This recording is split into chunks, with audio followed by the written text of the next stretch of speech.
Okay, good. And how was your presentation going? Yeah, it went well. Yesterday we had a full day seminar.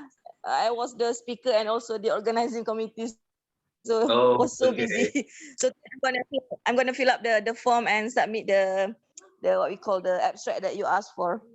Oh yeah, yes, please. Yeah, perhaps you can make the form as a priority because it's not so difficult. Yeah, just a form, right? Yeah. And it's an easy way. I will. Yeah. Thank you, Prof. Okay. Most welcome, Buwan. What about others? For all of those who haven't sent the what is it, the form yet, we are still waiting for your response. How are you, Madi? So how long you've been in Semarang? It's been 3 months. Yeah. 3 months. So what do you think about Semarang? Is it completely different from Myanmar, or I mean the weather, or just the same? Yeah, the weather is not so much different. Myanmar is also hot, so like Samarang and like my town, like Yangon, is like same weather. So it is not so much, but here is good because the here is like not much high building. So like, okay, I can see the view very well. Samarang is wide and also like I can see the mountain. So I like Samarang. Okay. Yeah. So what city you're from in Myanmar again? In Yangon, from Yangon. Yangon. Yeah. Okay. How far is it from Rangoon? It is the same. Rangoon, Rangoon is the old name. Yangon is the new name. You know, the poet, the winner of Nobel Prize from Latin America, Pablo Neruda. Do you know him? Yes. Yeah. He was in Rangoon, right? Yeah, he was. Yeah. So Rangoon is the name when we were like under the influence of British. So it was Rangoon. Now it is Yangon. And so also the Myanmar also changed from Burma. So Burma is the old name. Myanmar is a new name. Oh, okay. Yeah. So Pablo Neruda was in Rangoon as well as in Java too. Yeah. And he got married with he once married with a woman, Dutch actually, but he met this woman in Java. Do you know about it too? I don't know about that. He married the women from Java, but years like now so what I know is that he was in Rangoon and also in Java. Okay. Yeah. It's important to know, because yeah, this afternoon we will discuss about Latin America poetry. Yeah, but I'm just kidding. Oh. Welcome everyone. I wonder, there are some friends here who may be shy or because of technological matter never show their faces, and I'm curious to know actually. I notice here Nimade Aridharma. Are you here? Can you hear me? Nimade, Bu Nimade,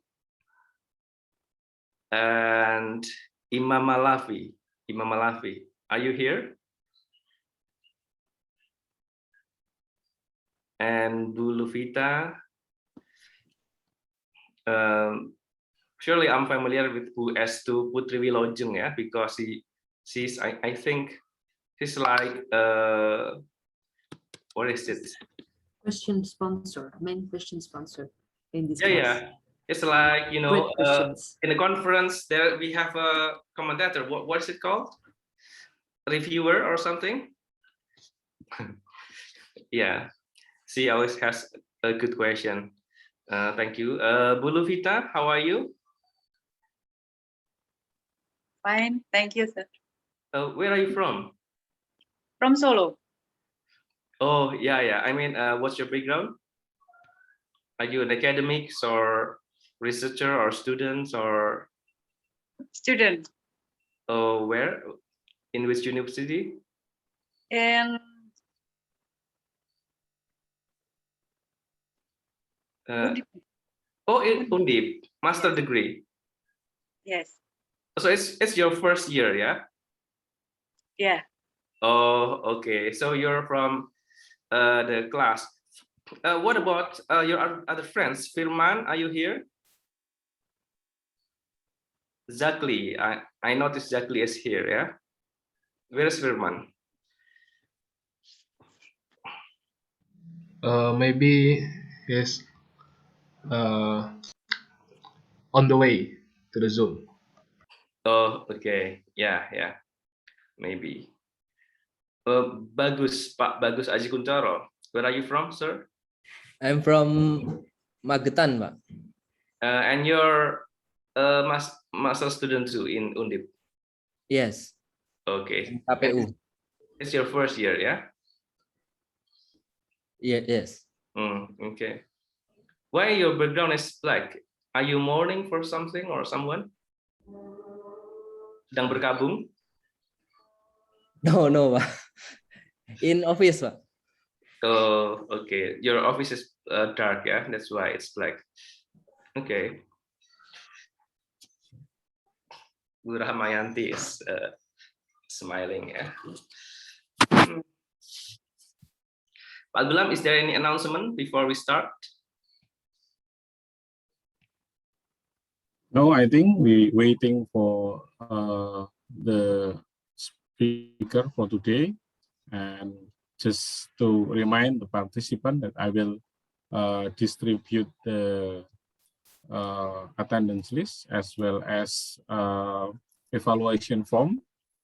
So those who already filled in the evaluation form, I think you can skip it, but those participants who have not filled in, I hope that in this occasion you can fill in and then send to the committee, because it is important for our evaluation, and hopefully for the next year and maybe annually we can have this kind of summer course with much better performance, much better design or strategy that makes us proud with this summer course from time to time. I think that's all that I can share to the participant, Pak Wija.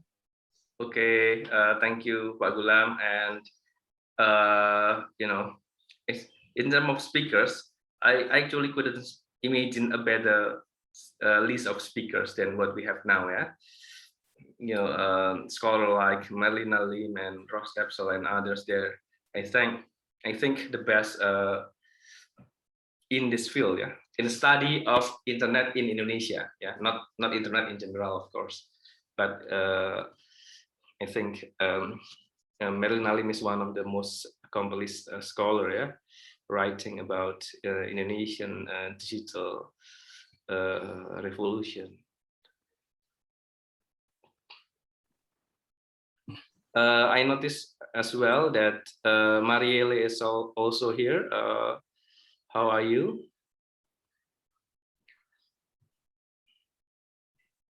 We have our friend from Thailand as well, yeah. Ariel, I think her name is. Yes. Is he here, Pak Gulam?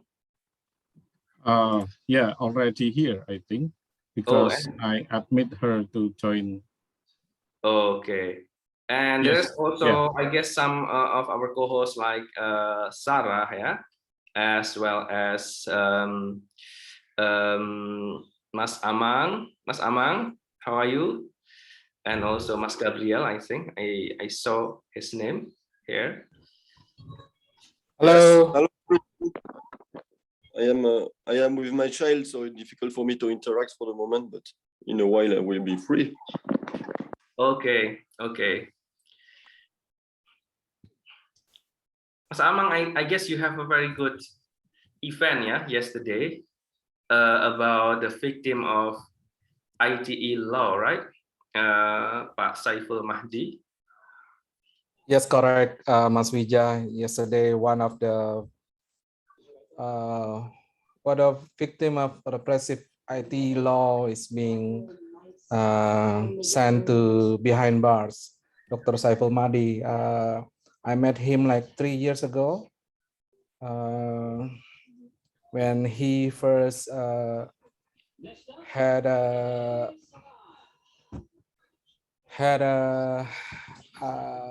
letter from the police that he's being investigated for violating the IT law because of defamation. So it's very actually yesterday event is I will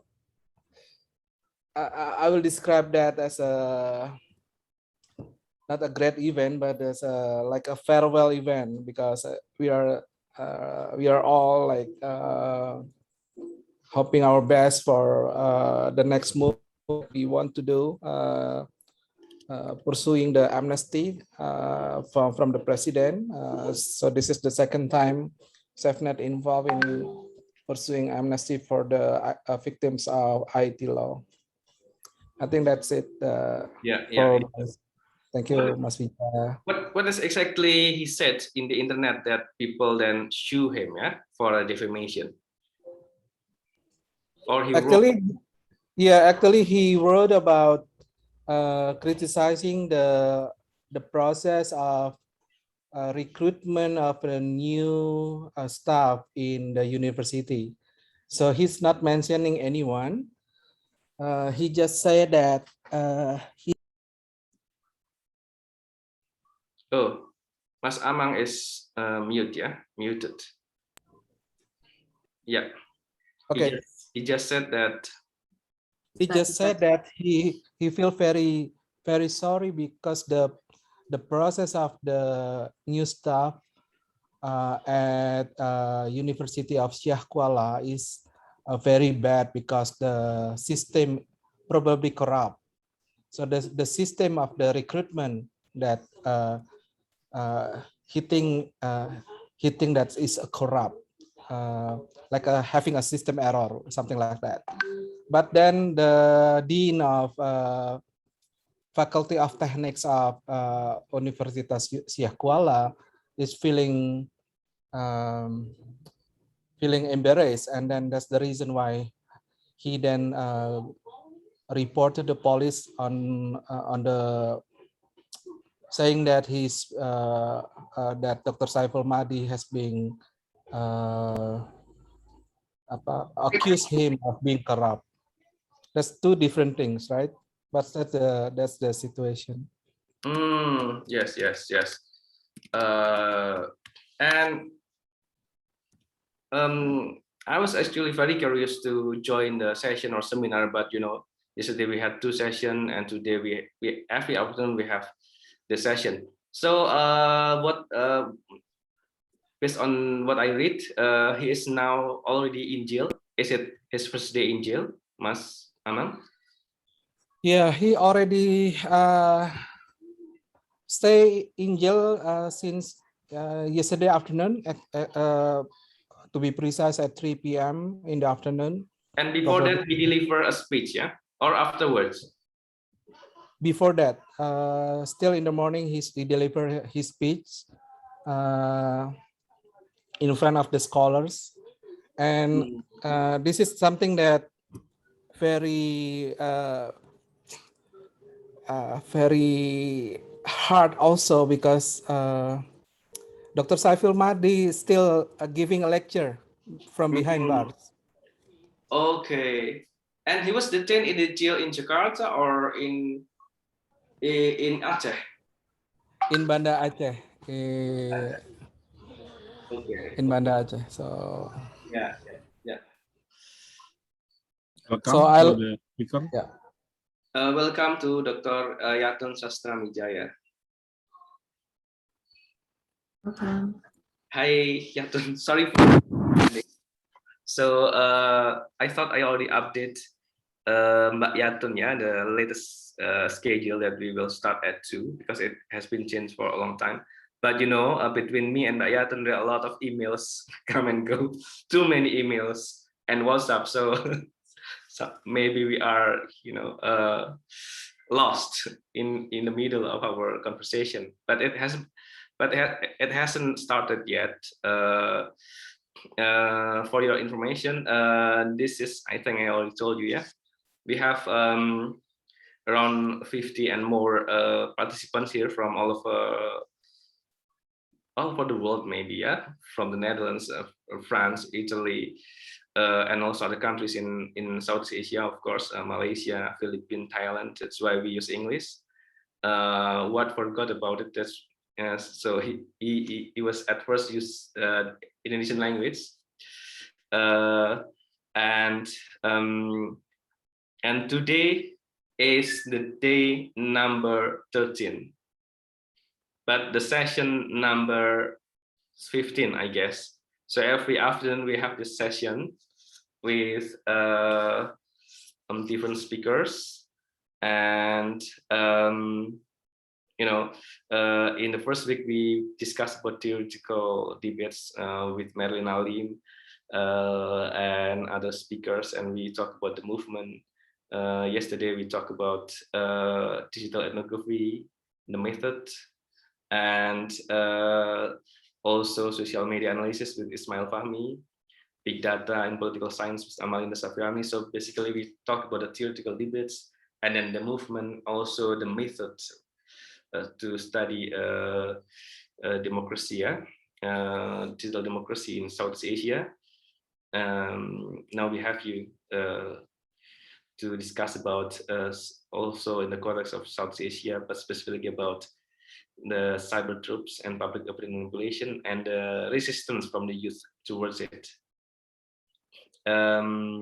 Okay, I think. Thank you so much. Sorry, I was again, apologies for misunderstanding the time. No, it's okay. Perhaps it's for me. Perhaps I don't know. No. It's like you said. It's the hundreds of emails between us on different topics and projects. But I have to say, it's wonderful to see everyone, all these faces here, and congratulations for almost completing this summer course. So Yeah. will there also be Fiona today, or? Nah, and that's also what I want to tell you as well, because Fiona is unable to make it. She delivered her baby early this week, Monday. She thought yesterday that she would be able, but now she has to go to the hospital because the baby maybe not so.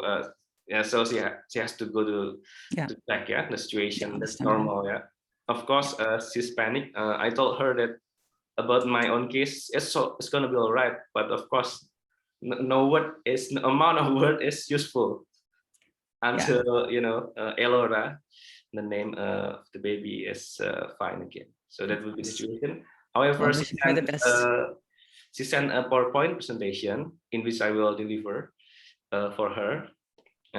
So there will be 2 speakers still. I will present on behalf of Fiona. However, the question and answer will be just between you and the audiences as well, I think. Or maybe I will answer if there are some questions to me. I hope not. Well, Fiona's specialization is youth activism, which also happens to be my specialization. So maybe I can also help out there. That's right. That's exactly. Yeah. Please introduce. Let me introduce you to some of the co-hosts here. Yaten, we have Damar Juniarto from SafeNet. I think you have met before, yeah? Yes. In a conference or seminar. Hi, Yatun. Hello. And also Gabriel Fakal, yeah, from Alter C, and Sarah Andrew from Alter C too. And I have my dear colleague here, Pak Zunuanus Gulamanar from Undip. Yeah, he's hello. Hello. He owns this the Zoom, so he owns this forum actually. He's the real owner. No. Technically. Just like the last webinar, I just try to assist Wija for this session. No, I assist him. That's to be more precise. Yeah. Okay. Without Pak Gulam, we don't have the summer course, right? That's right. There's no summer course without the Zoom link. That's the determination of technology, the power of technology. You know, yesterday with Rosepsel, we have a fierce discussion, like a debate about what is more important, you know, the society, the people, or the medium. You know, what explains democratic regression in South Asia, for instance? Is it because of the oligarchy is stronger, so democratic regression is happening? Also, digital authoritarianism, or vice versa, the medium, which is the internet, the nature of this technology shapes, you know, the disinformation and a lot of those practices that enable democracy to be regressing. And that's a very nice discussion yesterday with Rostepsel. Is it yesterday? It's really good and nice. Is it yesterday or 2 days before? 2 days ago. Oh, 2 days ago. Okay, you know, I lost my sense of time. Yeah. That's right. No, but it's wonderful to hear that you had these discussions, because I will touch on all of these issues also in my presentation, and I hope we can then continue the discussion and based on maybe different perspectives that I also bring to the table. Very nice, very nice. Okay, and today Sarah will act as the moderator, as our moderator. So our time is 2 hours, so we'll finish at 16:30 here, yeah. And then we finish, and then there will be some discussion with between all of us. Actually, if you want to join us, okay, about the closing tomorrow. Tomorrow will be the closing of this entire webinar, which is good. Okay, can we start, Yatun, now? Yes, go ahead. I suggest that you just start with Fiona's presentation, so that after my presentation we can continue the Q&A immediately. Okay, I thought it's you first, because you're the real speaker, right? I'm just a stuntman. Yeah, well, I think it makes sense to just, because then we can continue talking when after my presentation. Then. Okay, then I will. Yeah, it's okay. thank you. I start. No problem. Okay. Maybe the screen is now yours, Sarah. Okay. Well, I don't have to add many things now, except that I wish you a warm welcome to this last day of the summer course. As Maswija mentioned earlier, one of the presenter, Fiona Swan, won't be able to join us directly because of a personal situation, but she sent her PowerPoint that will be delivered by Maswija, so you can hear it right after it. And then we'll have Boyatun Sastramijaya, and the theme of this session is social media activism, digital resilience, and resistance to democratic regression. So shall I introduce? I can't introduce Fiona actually. Maswija, would you do it, or? Okay, I will do it. Okay, I can introduce Bayatun maybe, perhaps. So we'll have a broad overview of the presenters. Yes. So if I'm not mistaken, Bayatun Sastramijaya is now an assistant professor in anthropology at the University of Amsterdam, where she also obtained her PhD and master's degree in anthropology. She has been a researcher, fellow researcher, sorry, at the ICS Yusof Ishak Institute in Singapore. I have a little bit more information about what Bayatun investigates. She's mainly interested on contemporary youth activism in Southeast Asia in relation to local history of student protests and to the ambivalent relationship between digital technologies and fragile democracy processes in Southeast Asia. Her publication covered playing politics, power, memory, and agency in the making of the Indonesian student movement in Indonesia's democratic transition, and youth alienation and new radical politics, shifting trajectories in youth activism, and many more. Indeed, if you browse on the website of the University of Amsterdam, where you have a very impressive list of publications. So that was for Ibu Yatun. Please, Mas Wija, I give you the. Yeah, I just want to add something as well. As you know, so Yatun, I have mentioned your name quite a lot during the whole summer course. Apologize that I haven't asked your permission about it, including in a session with Ward about our research project, yeah, about the cyber troops and public opinion manipulation. I've been lucky to work closely with her since I think early 2020, yeah, to work on the proposal, and then we got the grant, and then we did research together about the cyber troops and public opinion manipulation in 5 cases in Indonesia: the presidential election, KPK law, new normal, Omnibus Law, and local head election in the time of pandemic. That I have presented some of the findings to you. Today, Yatun will talk more about it, but in the Asian level, because Dr. Yatun Sastramijaya, she got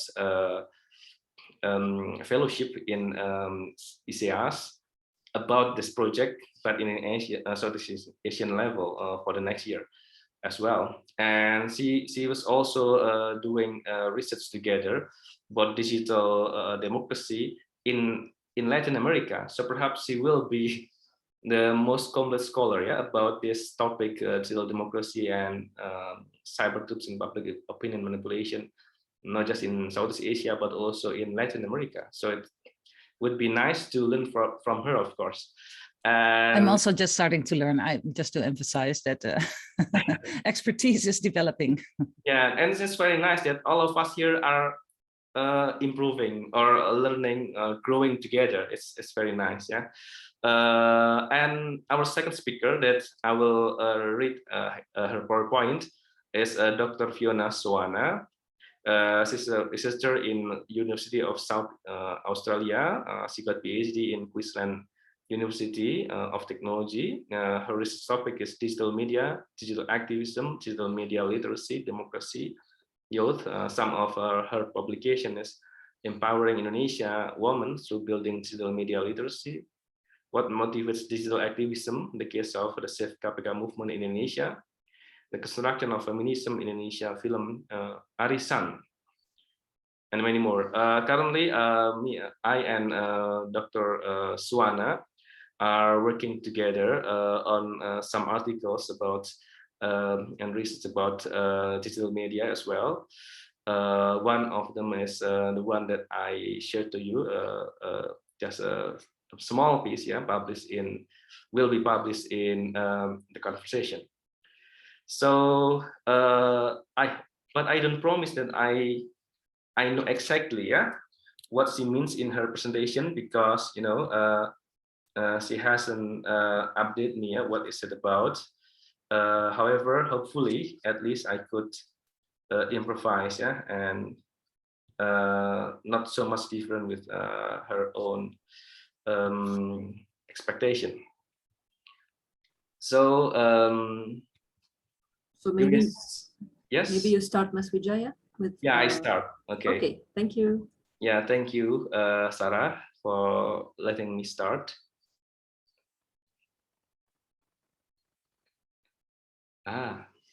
I never use this animation for my own slides, so I was, wow, what is it? So the title of Dr. Fiona Swan presentation is Indonesian Civil Resistance and Digital Resilience.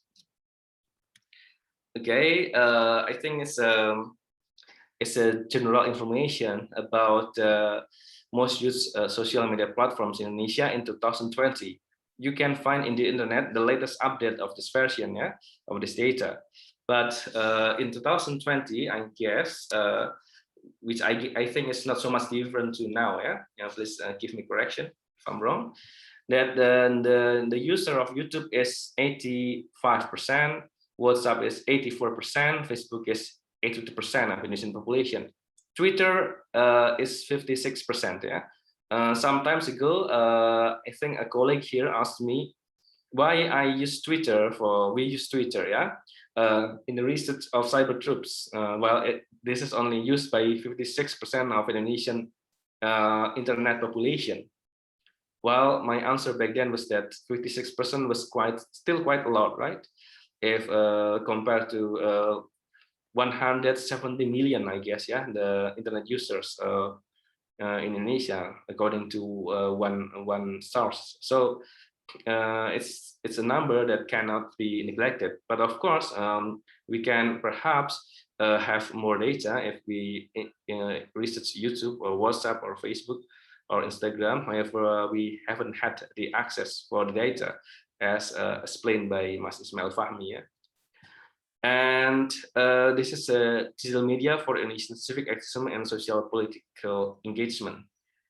So this is the broader context of many kind of activism, yeah, that has happened in Indonesia, such as citizen to citizen support Febri, yeah, studied by Ghazali in 2014, Save Aho, yeah, and then Jalin Merapi Internet Sehat, studied by Nugroho, Save Aho, studied by Francisca.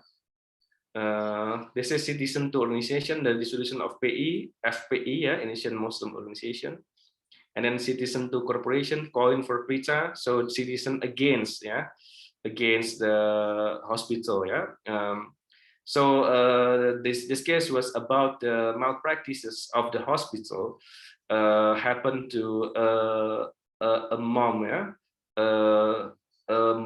a young mother, yeah, named Prita, who shared her deep sad story about her feeling about being treated badly, yeah, by Omnibus by Omni International Hospital, I think, yeah, and she was sued, she lost. However, she got fined around 1 billion. However, then there is a wave of civil society movement to support her, and she could raise fundings for paying the hospital, and she morally won the case because of that. And this is also citizen to government, the Save KPK 2012. Shame on you, SBY. I guess the Save KPK is the case where public, the Indonesian civil society movement using digital platform was successfully defend, yeah, the attempt to weaken KPK back to 2012 through gerakan, the movement of 1 million Facebookers which click a certain page. And then shame on you, SBY was the case in 2014, in which President Susilo Bambang Yudhoyono was back then was perceived as not perceived, yeah, his administration proposed the Indonesian local head election to be conducted, to be elected by DPR, by legislative, yeah, and they revised the law on local government.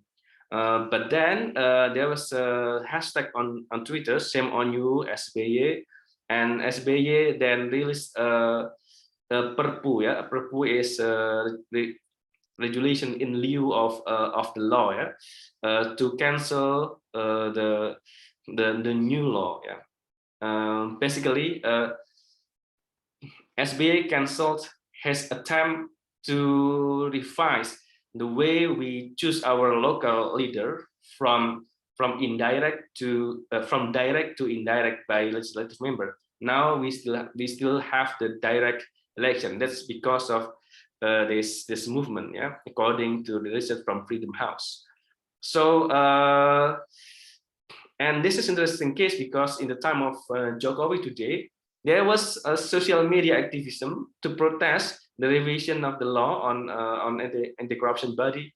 However, Jokowi didn't release any perpu, yeah, until now. And then the Save KPK in 2015, it was written by Tapsel and Suwana herself. it told the success story, another success story, how Citizen has been successful to cancel, to cancel the attempt to weaken KPK. And the for Bali movement, I'm not so familiar with this one, but Fiona wrote about it. So there were 1, 2, 3, 4 kinds of civic activism, and socio-political engagement, which can be categorized as citizen to citizen, citizen to organization, citizen to corporation, and citizen to government. And then there are new online modes for Indonesian society to participate in social media activism. The anti-corruption movement, the environmental movement, and public health campaign. Okay, the Save KPK movement in 2015. So Fiona discussed further about it. Yeah, was using YouTube and then Facebook. Yeah, on many platforms, Instagram, and it was successful. That's the main argument of Fiona article. Yeah. So here's the data of the most active platform. Yeah. So Facebook, Instagram, Line, Path, Twitter, and WhatsApp. Using digital media more than 1 year. Digital media access, they use smartphones. Digital media update is every day. Getting information about Save KPK through Facebook and Twitter. I'm afraid I cannot explain about it, but I think it has something to do with tolak reklamasi. Yeah, in the case of Bali, yeah, in Benoa, I guess, yeah, Kala Benoa. It is also put into a movie as well, yeah, by Dandi Dwi Laksono, who has spoken with us as well 2 days ago, I think. And we also have recently Kawal COVID-19, Guard Against COVID-19 campaign, yeah, who released a criticism, yeah, and as well as a monitoring to the data and the government, from the government, and also the government activism updates, yeah, about this issue. Oh, okay. The most active platform that is used is WhatsApp, Instagram, YouTube, and then using digital media more than 1 year. Digital media, smartphone, digital media update every day. Getting information about COVID, Instagram, and Twitter. So here's the platform that is used. Yeah. For the case of Bali movement, the most active platform was Facebook, Instagram, Twitter, and WhatsApp. Using digital media more than 1 year, digital media access smartphones, digital media update every day, getting information and trend, Facebook, Instagram, Twitter. So it seems like Twitter and Instagram is the most favorite, yeah, and Facebook. Okay. Now there's Save KPK. So Fiona is, I think, she's documenting all of the movement, yeah, from year to year, yeah, from 2018 and then 2020, and then 2020 as well, from Save KPK to tolak reklamasi, yeah, campaign against reclamation, yeah, in Bali, and then Indonesian COVID-19. So this is the comparison of the most active platform that is used. And then the period, the length of the movement, yeah, mostly more than 1 year. The most active platform that we can always see is Twitter, yeah, and then Twitter, and then oh, this one, there's no Twitter here, so it's fair right, yeah. Digital media updates every day, all of them, getting information from Facebook and Twitter, and this is Instagram and Twitter, and sharing information through WhatsApp. So we can see that in terms of getting information, is Twitter is always there, yeah, in the case of Indonesia. And this is about the deterrent. The similar deterrent for Indonesian activists to participate in socio and politics by digital media, Indonesian cyber law or electronic information and transaction law, yeah, ITE law. The cyber law could put them in police custody or jail if they share something related to politics or government on digital media. So as you could see here, and as has been explained by Damar, yeah, before we started this discussion, there's recently an academic in Aceh who protested the policy of the recruitment policy, yeah, lecturers recruitment policy of the university in WhatsApp. And then he got sued for defamation. And starting yesterday, he was sent to jail, yeah? Starting yesterday afternoon. What interesting was that actually Pak Syaful Mahdi has been advocated by SafeNet, yeah, as well as many scholars of law, yeah, that believe that he is not guilty. However, we found the bitter truth with the fact, reality, that he's still sent to the jail. New ITE law, new hope or new fear for democracy. It's interesting article, yeah, from Fiona. I guess the argument here is that it can be a new hope or new fear for democracy. It depends on how the revision is going on, whether it reflects the interests of the government or the civil society and democracy. And in the current version, according to Fiona, ITE law spreads fear in democracy. And this deterrence still continues until now. Criminalization against online users using the Indonesian cyber law has escalated during the pandemic, referring to SafeNet, yeah, silencing public criticism of the state response to the crisis. 84 criminal case against netizens in 2012, almost 4 times higher than 24 cases recorded in the year prior. So 2020, yeah, not 12. Okay. The authorities have claimed that it was protecting national amid digital technological advances, but this regulation and initiatives may well be preventing citizen interaction in the digital environment. The digital innovation, the political research, Tiberiu Tragu and Jonathan Lupu from the USA showed digital innovation has led to greater levels of abuses that prevent opposition groups from mobilizing our movement. Digital innovation has also increased the likelihood that authoritarians will succeed in crippling such opposition. So, you know, if we hear the word innovation, usually it leads to something new. Yeah, we have to innovate, right? The consultant for marketing, yeah, marketing consultant always says it. However, in fact, digital innovation in the USA and maybe in Indonesia, it leads to democratic decline or even digital authoritarianism. Yeah. And the political scholar I'm Sin Pang, who co-edited book together with Rostepsel, yeah, who was with us 2 days ago, has argued that digital media have emerged as a vital repertoire of activism. However, a cunning combination of political authoritarianism and increasing internet control has put pressure on democratic society. In the case of COVID-19 pandemic in Indonesia, the Indonesian government has introduced new regulation and initiative that permitted the control of information in cyberspace, cyber patrol, the badge award, and virtual police. This is how the patrol cyber looks like.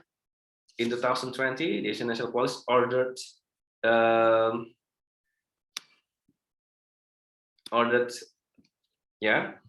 its personnel to carry out a cyber patrol and to monitor the circulation of opinion news, the spread of hoaxes regarding COVID-19, the government's pandemic response, and insult against the president and government officials. The Indonesian police announced the Buds Award for citizens who actively report criminal acts committed on social media in the beginning of 2021. While the exact assessments and mechanism for the award is yet to be finalized, it could drive citizens to find the faults in citizen online activists. This is the title of a Tempo report, yeah. Police clarify issues on Buds Award for people reporting social media crimes. SafeNet, yeah, Mas Damar is here. Concern Jakarta Virtual Police Unit may create Orwellian state. The police created a new unit dubbed the Virtual Police or Cyber Police that monitors the social media environment and issues warning for content that violates the electronic information and transactions.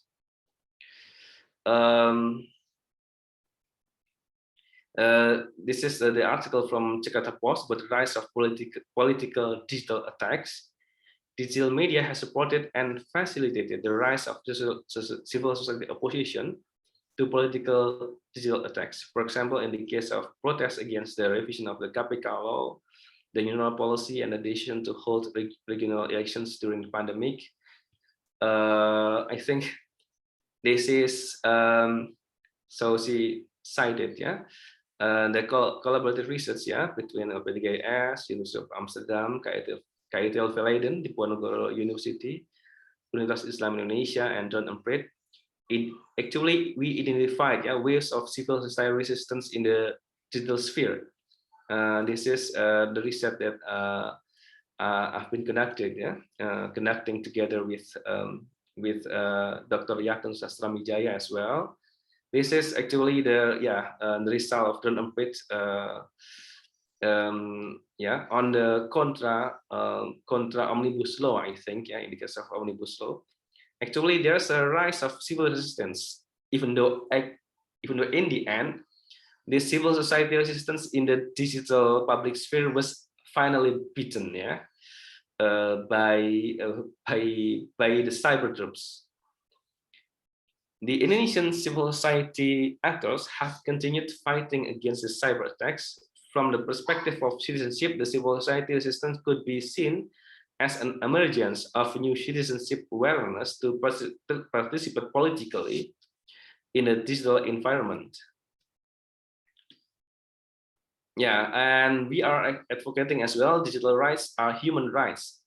The Indonesian citizens need to be encouraged to keep learning about digital rights, to understand their fundamental rights for expressing their opinions and finding reliable information. The government must facilitate freedom of expression in online spaces for citizens to voice their rights and interests. At the same time, avoid and prevent any authoritarian practice that deforms democracy. What we need is, according to Dr. Swan, more multi-stakeholders collaboration for maintaining democracy and avoid oppression. Academic, civil society, government, industry, journalism, health, experts, police, online digital platforms, universities, schools, and so on have to work together in collaboration, to improve our and maintain, or strengthen our digital democracy. Thank you, everyone, and I would like to thank you, Dr. Fiona, for very good presentation. I believe it will be much better if she's delivering it herself. Let's pray together so that the recovery of her baby is going very good. And we really appreciate that she managed to make the slides and even planned to have the presentation herself, despite that she just had a baby delivery 5 days ago. I thank you, Dr. Fiona Swan, which is presented by me. I return the screen to Sarah. Okay. Thank you, Maswija. Indeed, thank you from distance to Mbak Fiona for her presentation, also mediated by Maswija. I think we'd go directly to the next presentation. Yes. Wiyatun, the screen is yours. Yeah, thank you. I will share my screen. It was actually very useful to have Fiona's presentation first, because basically my argument is the same, but I will try to make it a bit more theoretical and also lift it beyond the specific cases. Let me see, share screen. So my presentation, I have given the title Rhizome versus Regime, to kind of indicate, you know, the changing nature of the struggle as it has been evolving through cyberspace. The changing nature, not just of, you know, resistance, but also the changing nature of repression, as you've heard in the previous presentations on cyber troops, for instance, and also the cyber laws that have been implemented recently or strengthened recently, and thereby also the changing nature of the resilience that is needed, you know, within this struggle. So I will do all that from the perspective of youth, but youth here is not a fixed category. It is not necessarily tied to specific ages. I use the term youth mostly as a generational kind of term. So generations, in the sense, if you're familiar with the theory of sociologist Karl Mannheim, a new generation is one that has a new, fresh contact with contemporary conditions, you know. So in this day and age, it's the neoliberal age, it's the age where the digital age, of course, and the age where a new awareness about, for instance, damages to the ecology have been very much coming to the foreground. The end of the Anthropocene is what some people would also call it. So that is the larger context. Now, in Indonesia, if we zoom in as a case, right, because it kind of indicates similar patterns that are happening elsewhere as well, we see a shift to start with in the changing nature of youth action, youth activism, youth mobilization. And this has to do with also the changing nature of youth identification. So in Indonesia, youth activism used to be very much tied to this notion of the student movement being the one actor or the one figure in Indonesia's political landscape that had the license, even though it was a limited license, to protest under the New Order regime especially. But this license and the fact that they had been bombarded and mythologized into this historic agent of history, right, or the agent of change in Indonesia, it also tied them down to very specific fixed a straitjacket, you could say, of repertoires that they needed to stick to. So it was always very much representing themselves as saviors of the nation and very much in their campus jackets as, you know, the intellectuals of tomorrow, future intellectuals, leaders of tomorrow. And it was very much in the end also an exclusive identity. These days, this identity still exists. I mean, we still have the student movement in Indonesia, which is a very strong figure still, as we will see also shortly. But still, it also has limitations because it kind of excludes other categories of youth, of the people. And it also ties the student movement itself down to particular repertoires of the issues they can address, you know, the kind of actions they can perform in order to be recognized as a legitimate student movement. This has shifted because after Reformasi, you know, the student has mobilized several times also, but what we've seen more and more is that youth activism and youth identification with activist causes and issues, it has shifted well, as Fiona has clearly shown also, online. And as a result, the identity of activist youth, so not student activists, but activist youth, has also shifted into this much more fluid, you could call it a youth assemblage, you know, which hasn't really, it's not really within one organization, within one particular movement, but it's connected through various nodes in a very fluid network. And this assemblage is emerging not necessarily from a tradition or roots of a history of student activism in Indonesia, but much more from a new awareness that is arising with their fresh contact with the kind of political, economic, ecological conditions that they see around them and that they want to resist.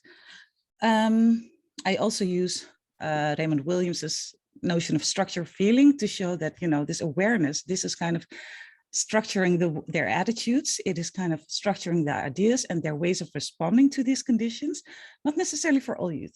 I mean, like I said, a generation is not necessarily homogeneous, you know, within the generation, there are particular groups. including students, but not only students, who are more prone to then, respond to these conditions and do something with that, including online. Now, this assemblage, it's very interesting to compare what is happening here, what is shifting here actually, because if you compare it with the student movement, which is very much rooted into this one single history, right, which is officially authorized history of the student movement in Indonesia. If you compare that to this idea of a rhizome, I don't know if you can see it here, it has different roots. It springs from fertile ground that is in the present. It's the contemporary conditions that are feeding these roots and that also make it expand in different directions. So in this, of course, I am using the theory by Deleuze and Guattari on the rhizomatic assemblage, and they assign 4 principles to that. They call it connectivity, and here's where the digital also plays a huge role. Heterogeneity, so that there's not just one identity or group involved in this assemblage. Multiplicity, the fact that they multiply, all the time in different directions, and what they call asignifying rupture, and that they explain as the quality of this rhizome, this community that's especially moving online, but also offline, of being unbreakable, in the sense that even as parts of the rhizome break off, because, for instance, they stop being active, because they are co-opted by the government, because they transform into different, I don't know, perhaps political parties, even if they break off, from this activist assemblage, or are interrupted in their growth, for instance, by repression, by imprisonment, things like that. The group itself, the collectivity itself, it still continues to exist and it continues to spread without a very definite beginning or end. In any possible direction, unconfined by a single root or history. Now, obviously, this is a metaphor, right? We don't have real things like roots, but as a metaphor, it helps us to recognize the changing nature of mobilization today, which also holds a particular potential for new forms of resistance. First of all, there's this, indeed, like I said, it's no longer an exclusive identity. It becomes, centered around a more organic sense of organic community. And because it is this sense of community, this organic sense of community is decoupled from fixed and exclusivist identities, it has also the continuous potential to, or it engenders a unified purpose of change among this very diverse group of people.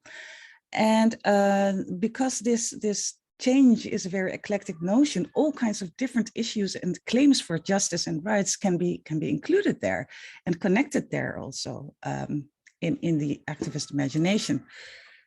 And this then creates a potential. It's not yet reality, but there is movement towards that potential, where you see that different youth movements in different geographical locations with different social positions, different histories also in different countries, but also locations within Indonesia, where they start to connect, if it's only in the imagination, if it's only in a sense of solidarity and, oh, I get you and I'm with you, to continue to expand in a sense. So theoretically, metaphorically, this is what we can identify in the new youth movements that we will see emerging in Indonesia as well as elsewhere in Southeast Asia, as I will show in a bit. And that we need to understand, and that it is a qualitative or a fundamental shift from, what youth movements, not in Indonesia only, but also in other Southeast Asian countries have been identified for and with, this national history. This is something else. It's not completely unrooted, but something else is emerging here. This actually has already been all explained in Fiona's presentation, so I won't have to go too deep into that.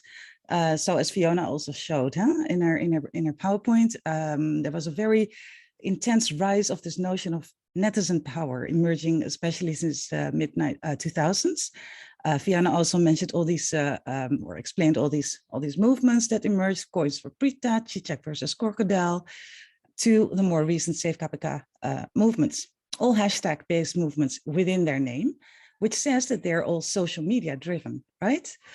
And as Fiona's presentation also implied, it generated a new kind of awareness, political subjectivity among these netizens by participating in these movements. So first of all, of course, it debunks the myth that democratization solves all problems. It doesn't. Corruption is ongoing. You know, environmental damage is still ongoing. Gender inequality is definitely not solved. So there is a very strong awareness being nurtured that everything is not all right yet, and there's reason to protest, reason to be political, even in an age of depoliticization. So that is the awareness aspect. On the level of practice, you see that, you know, participating in these movements, it really teaches these ordinary youth, these ordinary netizens to do participatory politics, because they don't just share, they co-create, they add to certain messages, even if it's just through an emoji. Or a message, a comment, angry face, and then why they're angry about it. And then also personalizing it. Well, I'm angry about it because, you know, and giving their own motivation, adding their own motivation. Now, so we had awareness practice, and now at the level of potential, we see that, and this is also why it is ongoing despite all the repression, that this netizen participatory politics, it generated an unprecedented sense of collective power. So in the past, the student movement very much had this sense of power, you know, of agency, of being agents of change. But now it's much more collective, it's much more inclusive, different people can be involved here, including, as we'll see, K-poppers, for instance. Now, in addition to this collective power, it also had this sense of personal empowerment, where people who felt, you know, kind of can't really change the world, now suddenly say, hey, I can contribute to something that becomes really big, actually, if a lot of people join this. So influence, a sense of influence that they get, and a sense of participation in a political landscape where they're usually excluded from. Now, I heard it's interesting that you had this discussion with Ross Tapsell yesterday about whether it's the social media, you know, the technology that drives this movement, or the other way around. And I would say it's a combination of both, actually, because there's a lot of theory and a lot of studies, you know, that also demonstrate that there is something about the technological, or more specifically, socio-technological affordances of the new social media, like, you know, Twitter, for instance, or Facebook or Instagram. And there's something about the socio-technological characteristics of what you can do and cannot do with it that do influence, you know, the kind of political subjectivity, ideas, and actions that we see emerging there. For one thing, the participatory part, the fact that you can actually not just passively consume stories and, you know, issues that you see flashing by on your timeline, but that you can actually own it. You can share it on your own wall. You can add to the story, you know, and therefore it becomes part of your self-expression and your self-identity also, because it's part of your wall, even just that. So there's much more a stronger sense of identification with issues, you know, through engaging with them on social media. And also what's very important, I think, is because there's been such diversification of information flows and communication channels through which all these different issues are consumed, it kind of makes this generation very resilient to being indoctrinated by a single dominant narrative. They don't buy one single dominant narrative because they're fed with so many different sources of information, or through sources of information with different stories, different perspectives, and they pick themselves. So this is also their agency. Well, not just individually, but especially as a peer group, right? They hear from their peers, oh, that's bullshit, sorry. You should check out this story. This one is much more reliable. So they become much more resilient towards indoctrination, as in the past. Now, there's also an openness to the kind of stories that they then form, and this creates the idea, or the feeling that, you know, the story isn't finished yet. We are contributing to the story. We are story writers, part of the story writers, and this facilitates all kinds of new fantasies about a better political tomorrow, right? A different kind of politics that is not like the politics we know today. So Yes, there is indeed something about the technological affordances of social media, of new media, that does shape and facilitate new forms of action, both online and offline. So this is where we see the development from Coins for Prita that Fiona touched on, to later the Safe KPK movements, where the movement was not just clicktivism, right? Where it actually pushed people out on the streets, pushed people out, not just to demonstrate, but also to take different forms of action. All of that inspired by discussions that were going on through social media. So the boundaries between virtual material consumption, production, expression, and action started to dissolve more and more. It's never just only either online or offline action, but it's always both. So the nature of protest changes then into a multimedial repertoire. But as a reminder, to conclude that discussion, I would say social media obviously do not cause action. People do, right? Social media as such have no agency. People do, and it's not social media or the affordances of social media that motivate action. It's injustice. It's seeing, a world around you that you don't agree with that drives action, and social media facilitates different ways of engaging with that feeling of anger, or just motivating feeling that you have that drives people to protest. And this is what we saw happening, at a time when everyone was saying, well, the Indonesian young generation has become totally apathetic. They are no longer interested in politics like we used to have with the old student movements. But suddenly around, the latest actually KPK or Corruption Eradication Committee scandal, where they, the law around the KPK was revised, a new movement arose. And initially it was very much framed, especially in the press, national press and international press, as the rise of a new student movement, because that's the narrative we know in Indonesia, right? This is the narrative that we associate with youth activism. So there were all these headlines, well, we have a new generation of the Indonesian student movement rising. But even though student organizations were really central, and they really contributed to the mobilization scene happening in the streets, because they have the infrastructure to mobilize students masses. We also saw a very different kind of protest emerging on the streets. And to explain that, I really love this meme, and I use it in all my presentations, because it shows kind of, the sources of innovation here in this movement, and how the old also meets the new and creates something innovative. So for the non-Indonesian speakers, here you see a meme.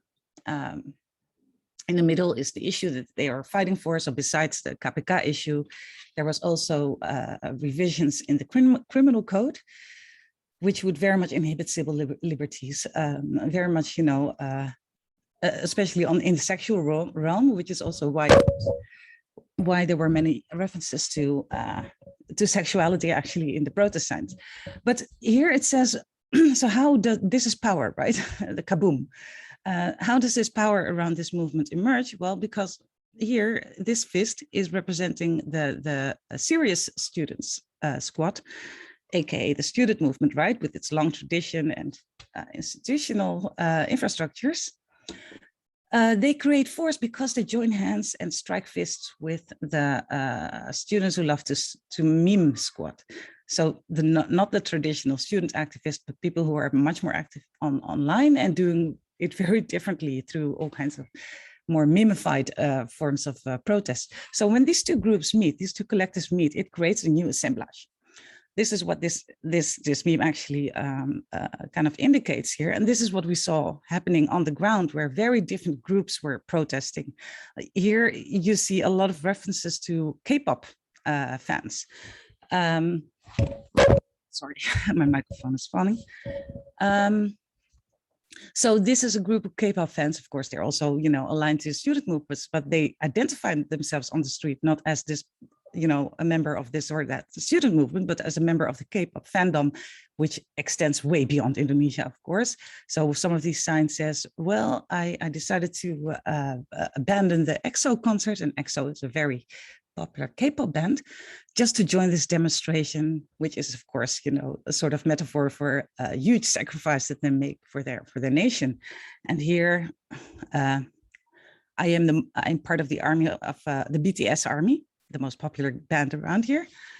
But today I am part of the army of the Indonesian people. So it was a new character, but what was also very interesting is that it wasn't just the issues, the main issues that they were fighting for, but all injustices within this movement. And this is why it was called the Reform Corrupted. All injustices were joined together, as you see in this sign, for instance. It says, it here lists a whole lot of issues and causes, starting with women are being raped, the KPK is being weakened, forests are being burnt down to the ground. Papua, you know, which is a taboo issue in Indonesia, Papua is being dijajahi, what is that? The oppressed there. Yes, indeed, thank you. Land, you know, land is being sold out to investors. Petani diguzur, farmers are being, you know, evicted from their lands or stolen from their lands. Laborers are being exploited. Privacy, so also the digital rights issue is very much on the foreground of their consciousness, the political consciousness. They say privacy, especially online, digital privacy and digital rights are being threatened. All of this means that democracy is being emasculated. And then the people are being silenced with a question mark. No, we resist. So this kind of encapsulates what this whole new movement, youth movement in Indonesia is about. And you saw that also continued in the next issue that came to the foreground, and that was the Omnibus Law. So this movement, Reform Corrupted, it was very much repressed, right, on the streets. Students died. You know, there was a lot of police violence on the streets, which quickly brought an end to the street demonstrations. But because it was social media driven, you know, it didn't end the protest. The protest just continued online and evolved further in the following months into the issue of the Omnibus Law on job creation, which they rejected. Now, this is another figure of the Drone Emprit social network analysis of Mas Ismail Fahmi, where you clearly see, you know, especially when the pandemic broke out and everyone was tied to their homes and to their smartphones because they couldn't do and go anywhere else, that the online movement, the online resistance really exploded. It became really big. I mean, tens of thousands of students, tens of thousands of K-popers, they joined all kinds of concerted Twitter actions. For instance, here on the 23rd of March, which was like really the beginning of the pandemic, right? Everyone was tied to their homes. There was a call for action on Twitter to catapult these hashtags, Tolak Omnibus Law, reject the Omnibus Law. And then quite funnily so, they used hashtag lockdown DPR. I mean, everyone was in lockdown, right? But the parliament could still go on. You know, with their shady businesses. So here it says, no, just lock them down. They're useless anyway.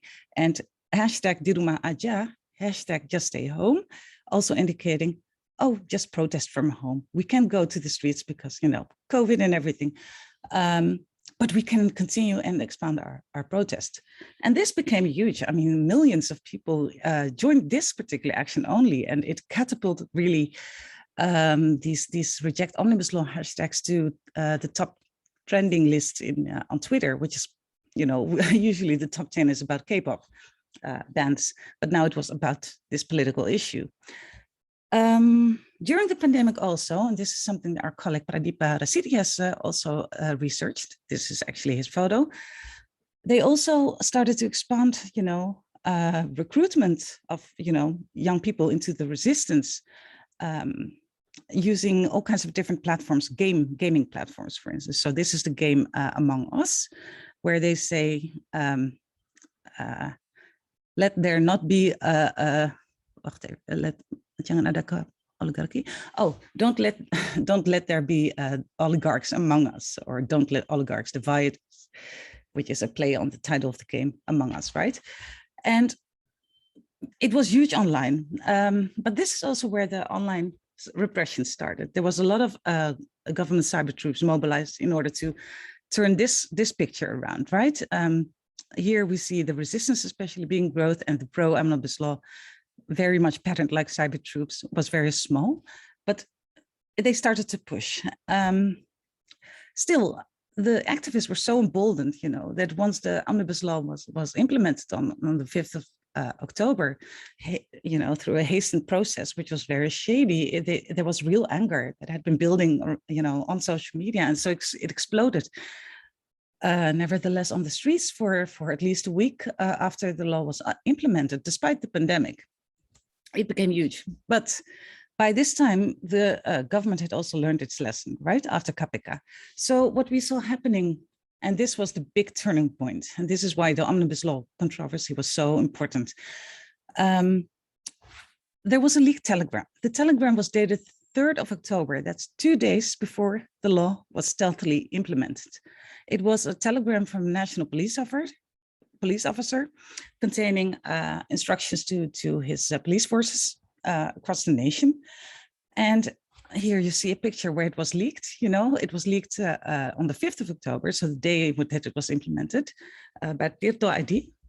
And in this telegram, it became clear that, you know, the national police had a very clear set of instructions to repress the protest. First of all, influence public opinion. Now, this is interesting. I mean, how is the police trained to do this, right? How does it fit their job description? No, this was central. The police has to influence public opinion in order to make it disagree with protest actions. To do so, they need to utilize and combine not just media management, and this was the word they used, right? Media management, in addition to the cyber patrolling of social media in order to detect, you know, dissent and nip it in the bud. These things, okay, this is just about control, right? But then the influencing, it also says, dear police, you know, build counter narratives against issues that discredit the government. Building counter narratives, influencing public opinion. This is the work of cyber troops, you would say, but now the police were also involved in this through an official telegram, even though it was not public. It came from the National Police Chief. So this says something, you know, about this turning point within the field of struggle, the arena of struggle, how this changed during this Omnibus Law controversy, where it really became a struggle in cyberspace for the hearts and minds of the people, basically. Now, what we saw, and this became really effective in much more effective than repressing the KPK movement, Reformasi di Korupsi in September 2019, this very concerted strategy that was being mobilized, where not just the mainstream media were, you know, I don't know how that worked exactly, I haven't researched that. But of course, these mainstream media were owned by oligarchs who also benefited from the Omnibus Law. So it wasn't really that surprising that they all contributed to this narrative that the Omnibus Law is a blessing for the nation state. Well, the protest is really, you know, they are the destroyers of the nation. So this narrative became really strong in the mainstream media, who were owned by, you know, the people who benefited from the Omnibus Law, and then combined with cyber troop attacks. And, you know, our research with Wija on cyber troops, it has shown in the interviews that we did with the cyber troops that the Omnibus Law was the issue where all resources in cyber troop land, you know, different cyber troop teams, influencers, buzzers, bots, they were all mobilized, all out in order to defeat the protest, in order to make the Omnibus Law happen. So big were the stakes involved here. Interestingly, they also used old New Order discourse in delegitimizing the protest. They used the old anarchy discourse. And this is something that's been used against youth activists since 1974 with the Malari incident, the Malari riots by Suharto's New Order regime.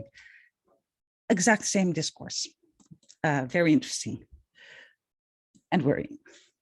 So once the protest itself was defeated after October, we saw another interesting development that also Fiona's presentation has elaborated on, and this is this sort of rise of preemptive cyber policing, right? Of course, we had cyber policing in order to repress, in order to control, but the narrative job that the police were suddenly getting, it created a whole new dimension to cyber policing, where you saw that the cyberpolice, the cyber police, as Fiona presentation explained, they contributed to creating this narrative, you know, a narrative that kind of lets netizens know, lets citizens know, protest is not okay.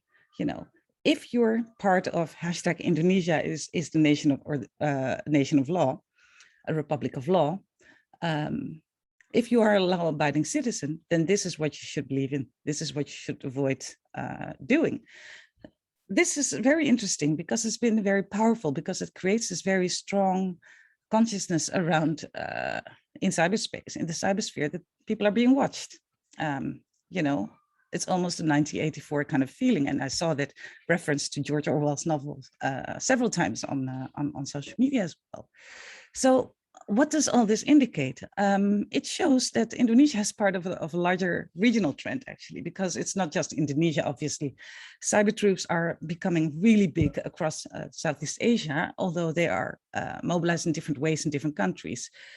This picture actually shows, this is slightly older, 2017, from Freedom House, where freedom on the net, and this is, of course, stuff that Damar can explain much better for more recent figures. But here we saw that, okay, actually Indonesia is partly free, you know, it's not that bad. And indeed, Indonesia is the country in Southeast Asia with formally, institutionally, the biggest freedom of expression. We have free press and everything that you don't have in other Southeast Asian countries.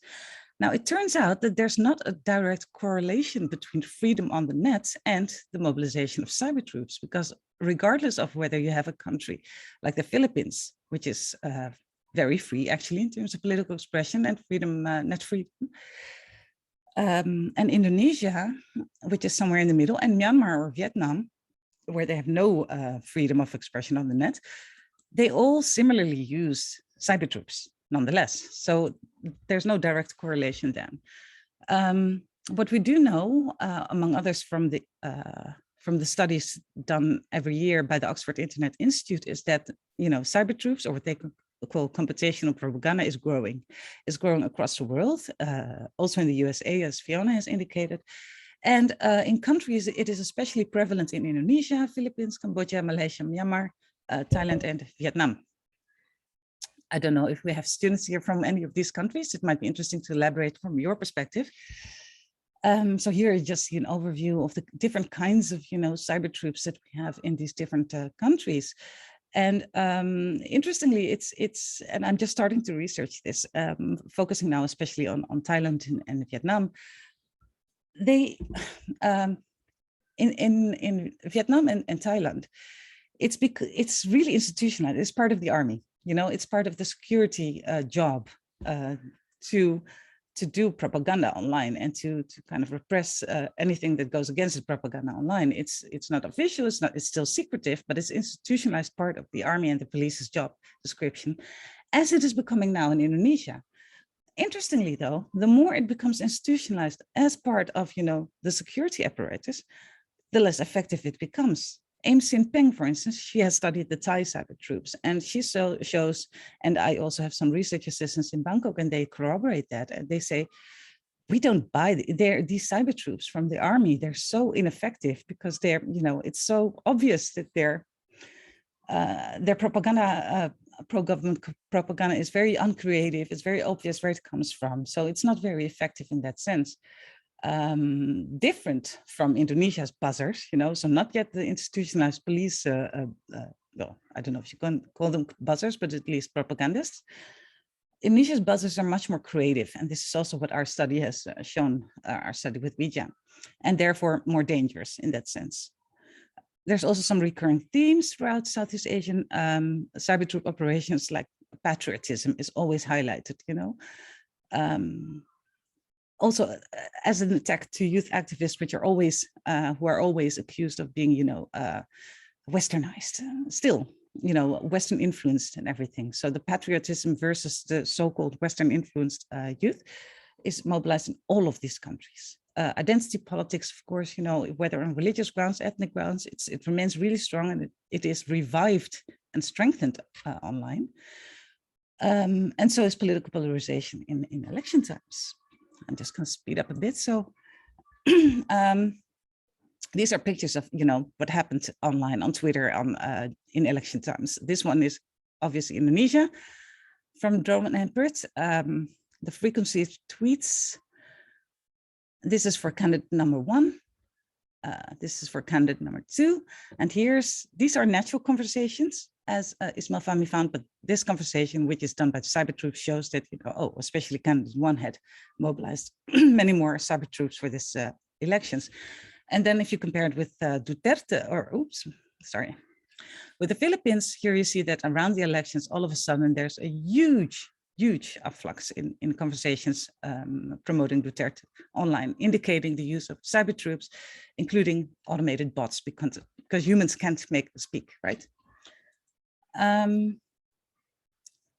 So what we've seen, because in other Southeast Asian countries, the army is involved in these tasks. In Indonesia, the police becoming involved in this task. We see that this kind of very shadowy practices. So beyond just the cyber laws, right? The shadowy practices of digital authoritarianism, they become semi-institutionalized within democracy processes like the elections. I mean, having elections is a sign of democracy, right? But having cyber troops influence elections has now become normalized as part of, okay, this is how elections go in Southeast Asia. And this is very worrying. So Curato and Fossati have indicated that throughout Southeast Asia, indeed, we see a rise of authoritarian innovations where, all these semi-democratic or semi-authoritarian regimes, they are finding all kinds of new ways to operate still within the parameters of democracy, their authoritarian intentions, and digital tools are definitely a part of that. You could say that this is both a threat to democracy that we have, especially in Indonesia, it's a very hard-won democracy, which is now very much being threatened by this kind of phenomena. And it's also a symptom of the fact that the democracy, as it became institutionalized after 1998, it doesn't work. It's failing. And overall, and this has also been foregrounded in Fiona's presentation, there's been a very chilling effect on civic space. People are becoming more and more afraid to speak their minds, which is extremely worrying and very anti-democratic, of course, in this context. The big question, though, is this then an effective, countermeasure from the regime to suppress all these social media-driven youth movements? You could say yes and no. Yes, because after the Omnibus Law, protest was very quickly wiped out. There's only a lot of indirect protest online, but on the streets, it's become much more. Of course, COVID makes a huge difference there. So on the surface only, you would say, yes, it's very effective to halt this kind of movements. But if you now see there's an inherent contradiction actually in the use of cyber troops, and this is something that we need to foreground more because then we can defeat them, that is the fact that the regime's need for cyber troops, the need to manipulate public opinion to begin with, it shows that, the regime, they're not fully authoritarian. I mean, Kim Jong-un wouldn't need cyber troops, right, to stay in power. It indicates that these regimes in Southeast Asia still very much depend on the demos of democracy, the people, the population. They need to win their hearts. They need to convince them still and need to make an effort and, use lots and lots and lots of resources and money, funding in order to get that done, which shows their vulnerability. These regimes feel vulnerable. They know they're vulnerable. They know they're being opposed by, a very pro-democratic consciousness, especially among the younger generations. So this is their vulnerability, and this is a vulnerability that they can exploit and that young people do exploit, because youth these days in Indonesia, in Thailand, where yesterday huge demonstrations again occurred, they realize that they are the demos. And this consciousness, I think, is the reason for hope. Because this is what we see happening across Southeast Asia, these massive movements in the most repressive conditions. Thailand, of course, was phenomenal and it's ongoing still. Myanmar, despite being mown down by machine guns, they continue to mobilize. They continue to have pop-up protests. Hundreds of young people were killed there. And yet they continue online as much as possible, also going offline as a sign of resistance and resilience.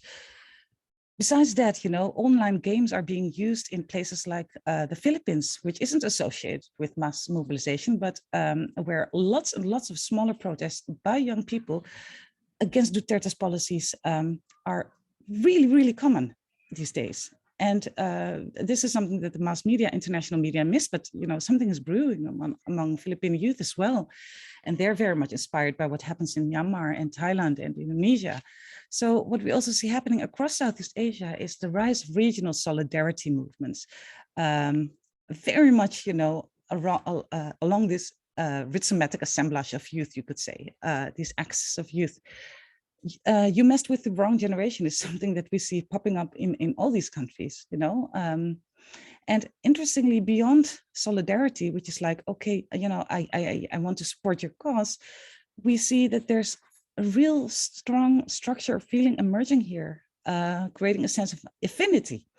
Affinity is more about a feeling of kinship, right? Of being brothers and sisters sharing the same generational struggle. This is emerging. It's not solidified yet, but we see some very exciting things happening,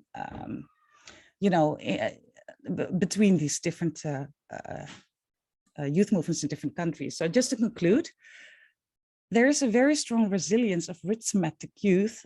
This is just a theoretical concept, but I think it's so fitting as the demos of the future across Southeast Asia. Indonesians know it, in Thailand they know it, all these kids, basically high school kids, know it. They are literally the future of democracy in their country and in the region. So this is also becoming a source of spirit, to keep fighting, to show resilience in the face of repression, because there's a very strong consciousness that, okay, well, the Omnibus Law protest might be defeated, but we're still fighting against authoritarianism, right? Like our brothers and sisters do in our neighboring countries. It becomes a generational struggle, generational again, not in the sense of that it's only exclusively, owned by youth, but that becomes a sort of historic struggle for, from the demos for democracy. So even if there's no protest going on, if you don't just focus on protest cycles, then we have this movement, then there's that movement. And what you see happening in the conversations on social media, not very explicitly, because then they would be locked up, but in more roundabout language. What you see happening there is that there's a very strong and broadening understanding of all these different issues that they then combine and connect with each other. Corruption, democracy, education, gender. Gender is becoming a huge issue among this generation. Just as everywhere in the world, right? Environments, last but not least, definitely the environment. The fact that, we are the generation that will actually, feel the consequence of climate change in a very dramatic manner that's very strongly ingrained. And, it's not just in recycle and everything. This generation, following Greta Thunberg, of course, everyone knows her, everyone knows what she stands for. It's a matter of, capitalist exploitation is the power of the oligarchy. So because they worry about their own future, with environmental issues, they start connecting with issues about the oligarchy. I mean, that's so political. And if you talk about the oligarchy, you talk about exploitation of resources, natural resources, not just in Kalimantan, but also in Papua. So then they connect with the injustices committed there.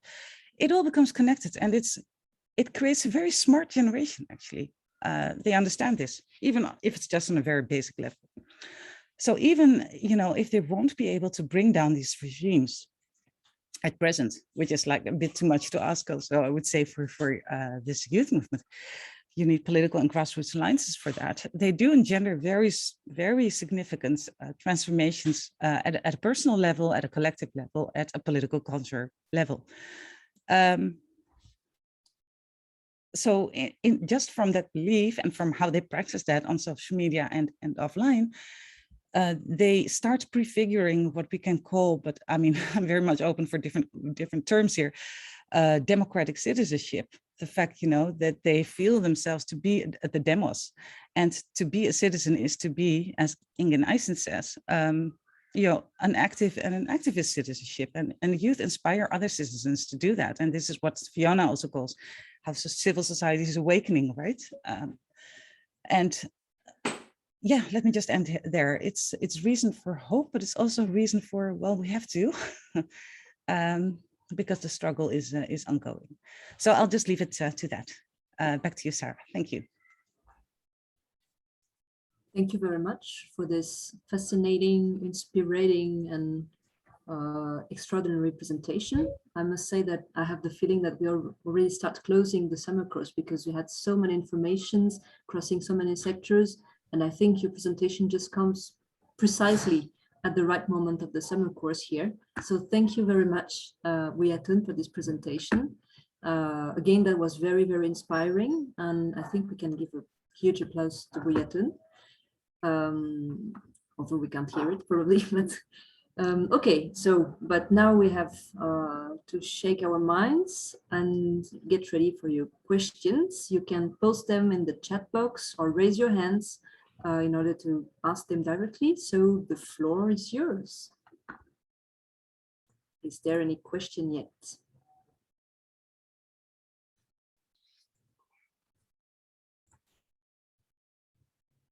Yes, Gabriel. Yes, thank you so much, Wiyatun, for your wonderful presentation. It was a very refreshing, very rich. I wanted to ask you if you had the opportunity to learn also about the transnational connections of the youth movements you described. For example, the youth association, particularly the student one, which develop in foreign countries, and how this kind of groups or individuals can influence the mobilizations in terms of ideas, in terms also of comparison of what happens in these foreign countries and within Southeast Asia, and how it can bring new elements for strategies of mobilization. Thank you so much. And my question is quite large. Thank you, Gabrielle. It's a very interesting and very relevant question. Of course, connections and solidarity networks have existed among student movements since the colonial times. Nationalist movements, which started with youth associations and student associations, you know, they have forged connections and facilitated each other's struggles and helped each other's struggles, inspired each other's struggles since the early 20th century. So this rootedness in this kind of transnational solidarity is, or this consciousness is very strong among the student population. And also in the 70s, there was some exchange, for instance, between Indonesian activists and the Philippines. But that one was very much also about, for a very particular group of activists, young activists, mostly from, for instance, Marxist groups that were very much repressed in their own countries. They met still, you know, shared strategies, but they shared very strongly one ideology. So that was very limited in a sense, because definitely not all young people would feel comfortable with, you know, identifying with that. What changed, because this still exists, there's still, you know, exchanges between student associations of different ideologies, now also based on Islamic ideologies, other religious ideologies, you know, a lot of exchange of knowledge, ideological kind of training, strategies, leadership training, which is a very neoliberal thing, of course. But what changed is when the Hong Kong movement, the umbrella movement emerged. And so especially when that one was repressed, it inspired a lot of people in Southeast Asia, actually, also because of the anti-China connection, right? Because China was very much exerting its influence in Southeast Asian countries, and young people were also resisting to that there. So they could identify with that part, but especially with the anti-authoritarian message of people like Joshua Wong of the umbrella movement. So when that movement was repressed, this is where a new type of solidarity and affinity network starts to emerge post 2014. In 2016, there was an alliance of democratic youth across Asia that was formed. NYDO, I think, if I'm correct, something like that. And that connected student activists or youth activists in Hong Kong with those in Taiwan, where we had the sunflower movement, of course, with those in Thailand who were trying to build a movement, against, which only broke out last year. But the preparations for that were ongoing, and it was very much inspired by interactions and connections they had with activists from Hong Kong and Taiwan. So these were the embryos of the kind of not just the kind of solidarity and affinity networks that we see only on social media, like the Milk Tea Alliance, which is now which has expanded since last year to Indonesia, now to Myanmar, India, but that one's very much on the social media level, sharing memes, sharing information and infographics and everything like that. But the kind of strategic collaboration that started in 2016. However, the challenge is, because these struggles seem so different in each country, it takes up a lot of their energy and just thinking space also to how to collaborate. How do we respond to Jokowi here in Indonesia is a very different question from how do we respond to the junta in Thailand. So what they're still trying to do and it's in development, what they're still trying to do is to kind of formulate a shared framework, ideologically, strategically, and tactically. And this is evolving, I think. I hope this answers your big question, Gabriel. Sorry, your last sentences were cut. I don't know if it is only in my iPhone, but I didn't understand your last sentences. Can you repeat just the conclusion of your point? Yeah, let me see, where was I? Did anyone else hear what I said? Was it about, so the new, basically the emergence of the collaborations on a strategic level are there since 2016, yeah. But it's still very embryonic because the national struggles that they're involved in, are very different in terms of, well, it's the same issue. I mean, it's anti-authoritarianism, anti-oligarchic amassment of power, where the economic or the business elites and the political elites start to collude. That is all the same. But still, the nature of the kind of fight that they have to fight in each country really differs. So they have to really focus on formulating strategies for the national context. Like yeah, this is what I was saying, that the question how to fight back to Jokowi's cyber troops, the regime here, is very different from how to fight back to the junta in Thailand, and again, how to fight back in Myanmar to the military, where they just kill people without any scruples. These are different contexts. So they're just only starting to kind of try to find a framework for a shared ideology, shared consciousness, shared strategies and tactics. Thank you so much. Yeah, it's very interesting to have your point of view and to benefit from your knowledge on these networks. Thank you so much. Thank you. Okay, thank you, Buyatun. Thank you, Gabriel. There are two questions now. The one from Patomi, and then Pa Salvatore. Patomi, would you like to ask your question directly, or shall I read it? Yes. Thank you for the opportunity. Sorry, I cannot turn on my video. So, Prof. Yatun, thank you for your interesting explanation. My question is, do you think this Rhizome-like youth movements in Indonesia, reflecting their attention and sensitivity to the political issues, but they purposely avoid of being institutionalized by doing this kind of leaderless activities, both online and offline, and also tend to avoid political institution like political party? Am I right to conclude that way?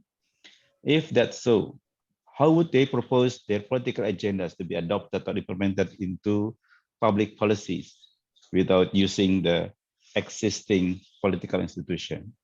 Or do you see in the long term, probably in the next 10, 15 years, you think that you will be seeing a kind of political expression disruption in which public agenda could be changed without using the current political institutional system, like in Indonesia, the parliament system and political party. Thank you so Thank much you. for your very important question. This is, of course, the big question. Let's focus first in Indonesia. Because it's rhizomatic and it doesn't have a clear definition, you know, there is a possibility actually that at the fringes new parties emerge. Actually, it has. There's a Green Party that has recently been founded in Indonesia by a lot of activists, you know, NGO activists, people who were very active during the Omnibus Law protests, and during the Omnibus Law protests also came into contact and started to, you know, to collaborate. So this is where the Green Party, where a lot of indigenous people's rights, for instance, ecological, environmental rights, feminist issues, they come together like they did in the protest. Will they make an impact? Probably not in the next elections because of the deeply corrupted, you know, functioning of electoral politics in Indonesia still. But what they can do is indeed use this party format as a sort of vehicle to kind of expand their infrastructure, for instance. But it's not the main target, and that's the big difference from institutionalized politics. To recognize that institutionalized politics is not the only arena for affecting political change. There's a very strong grassroots consciousness, for instance. So they would rather join an NGO than a political party, I would say, and create one. And the political party that has been, you know, founded in the form of the Green Party, that one is also much more ideologically framed as an NGO still. Of course, the big danger is, you know, when forming a political party, that you do become encapsulated and co-opted within the system, and without, even if you hate money politics, you will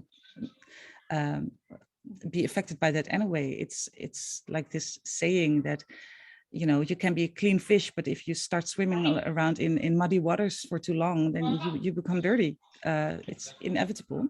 And this is what they know, and this is what they want to evade also. So I think what they're trying to do, but obviously we're not there yet, is to try to formulate indeed new frameworks for political change, not necessarily rejecting political parties as a format, but definitely not prioritizing that as well. I don't have the answers. They will find them hopefully in the next few years. Hopefully that answers a bit of your question. Okay, thank you very much. Okay, thank you, Prof. Jatun. Thank you. Thank you very much, Jatun.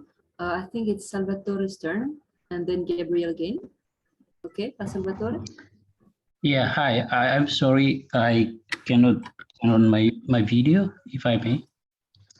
So, good afternoon, Bu Jatun. I have two questions. For the past, I don't know, 13 days, I think, we have talked about a lot the digital politics from the, I would say, pessimistic view, given the empirical findings and research and also theories.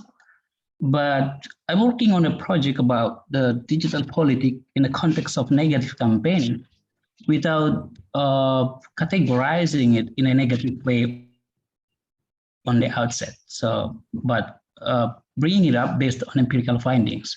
My question is, I'm not sure if it's too naive to say so, but we have buzzers with negative tendency and also cyber troops.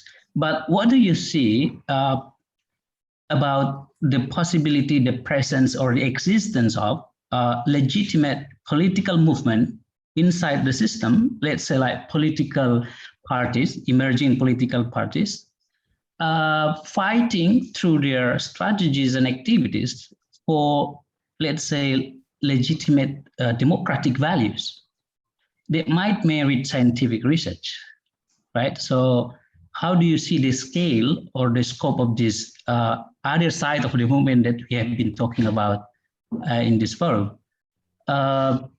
Second question is about theorizing. I've seen some theories during this event.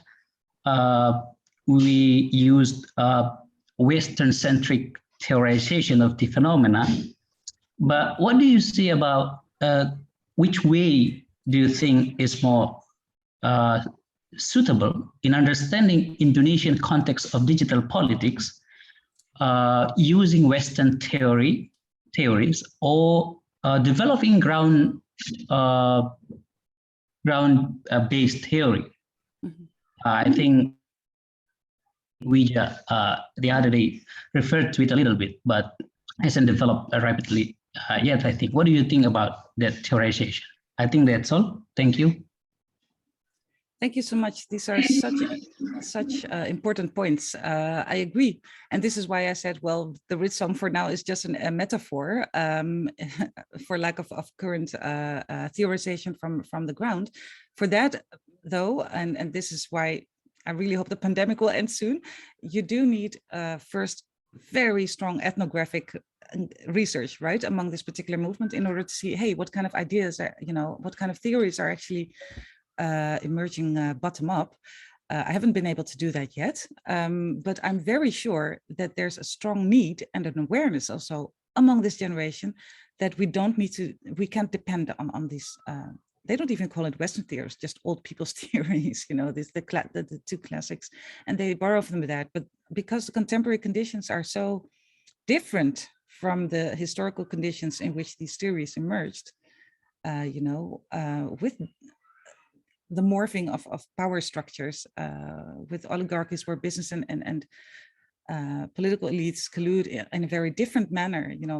The principle is still the same, but the strategies are very different. In a context where the earth might collapse. So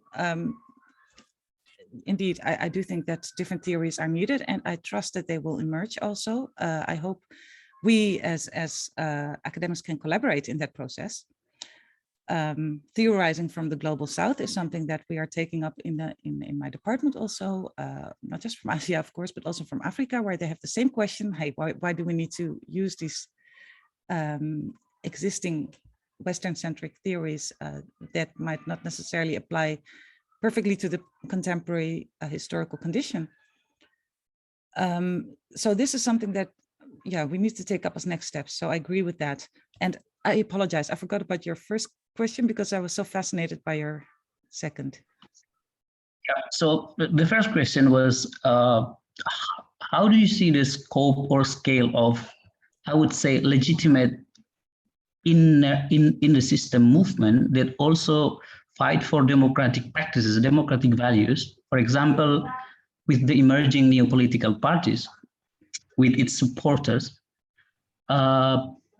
as I said before, this might be a naive state of position at the moment, but don't you see any, let's say, promising embryo of political movement, but inside the system? Mm-hmm. Cannot be the elite one, but they are part of the system while working towards legitimate democratic practices. Thank you. Mm-hmm.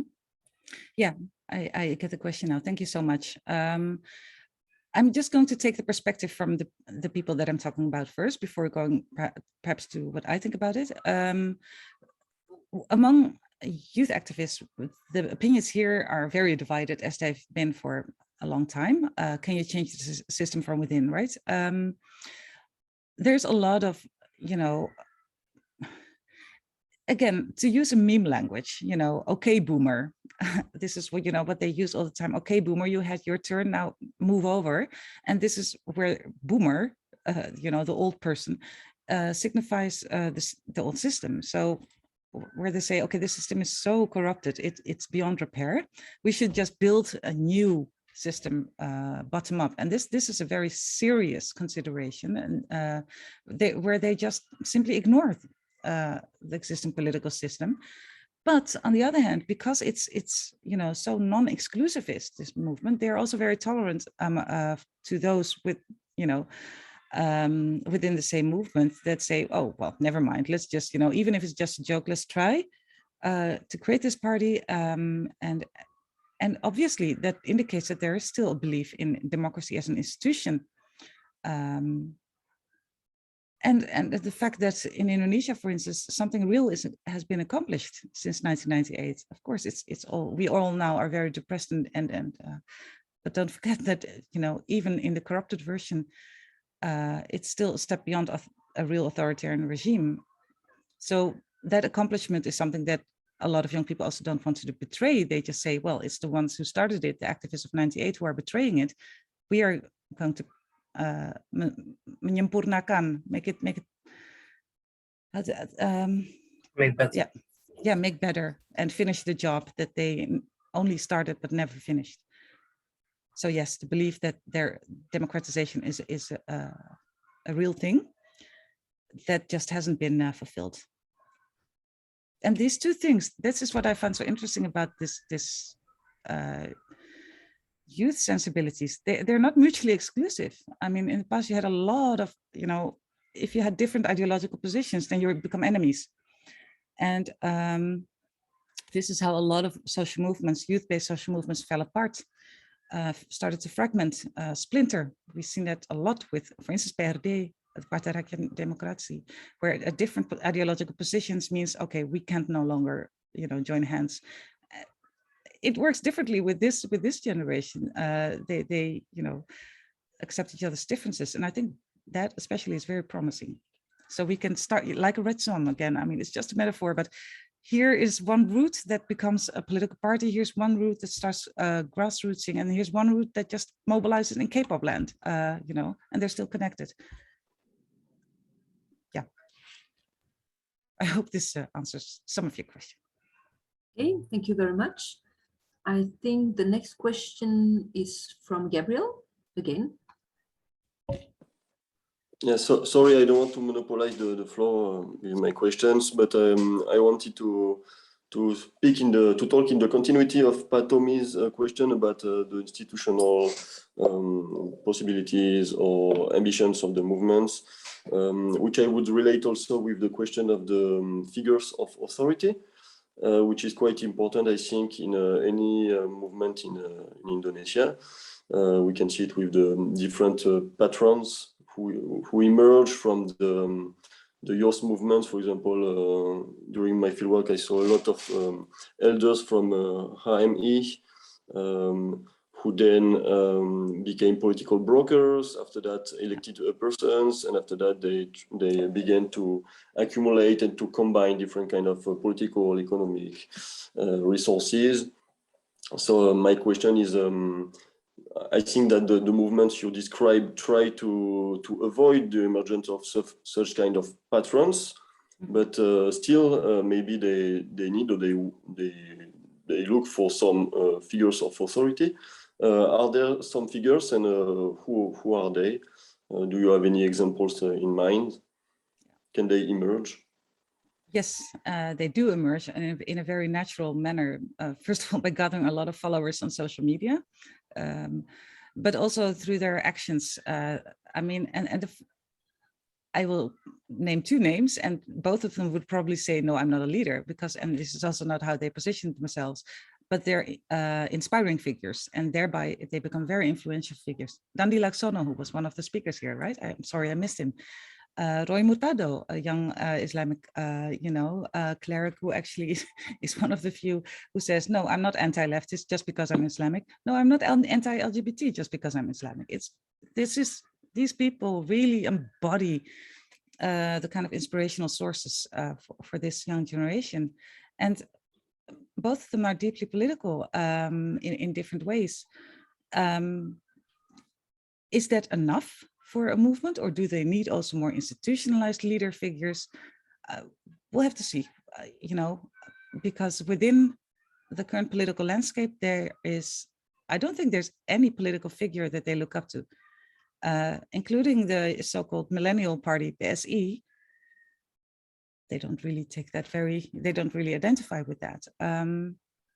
So as long as within the political establishment, there's no one who stands up and shows,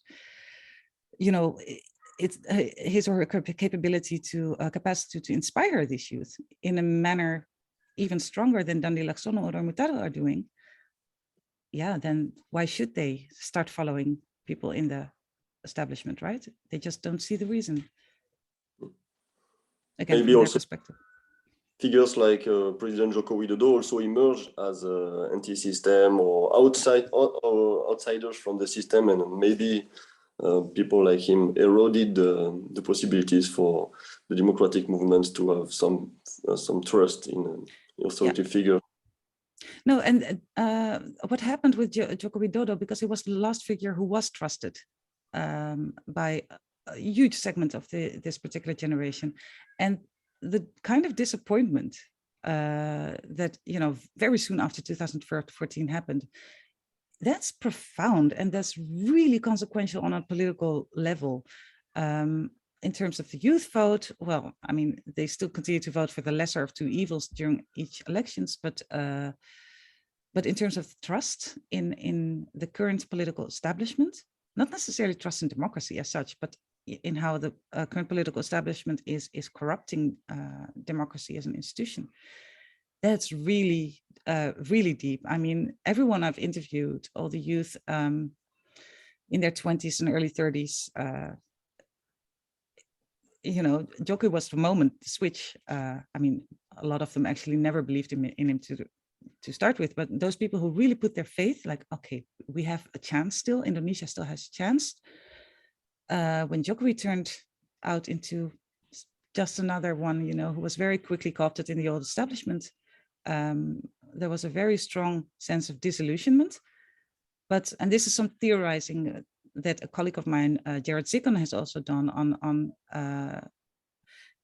Russia, where disillusionment after the, you know, Cold War was also super profound.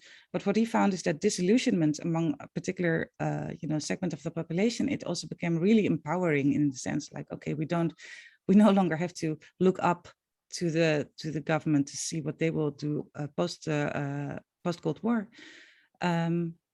Yeah, and this is where the new movements in Russia came about. So it also has a driving capacity to be disappointed, and this is what we see in Indonesia. Yeah, thank you.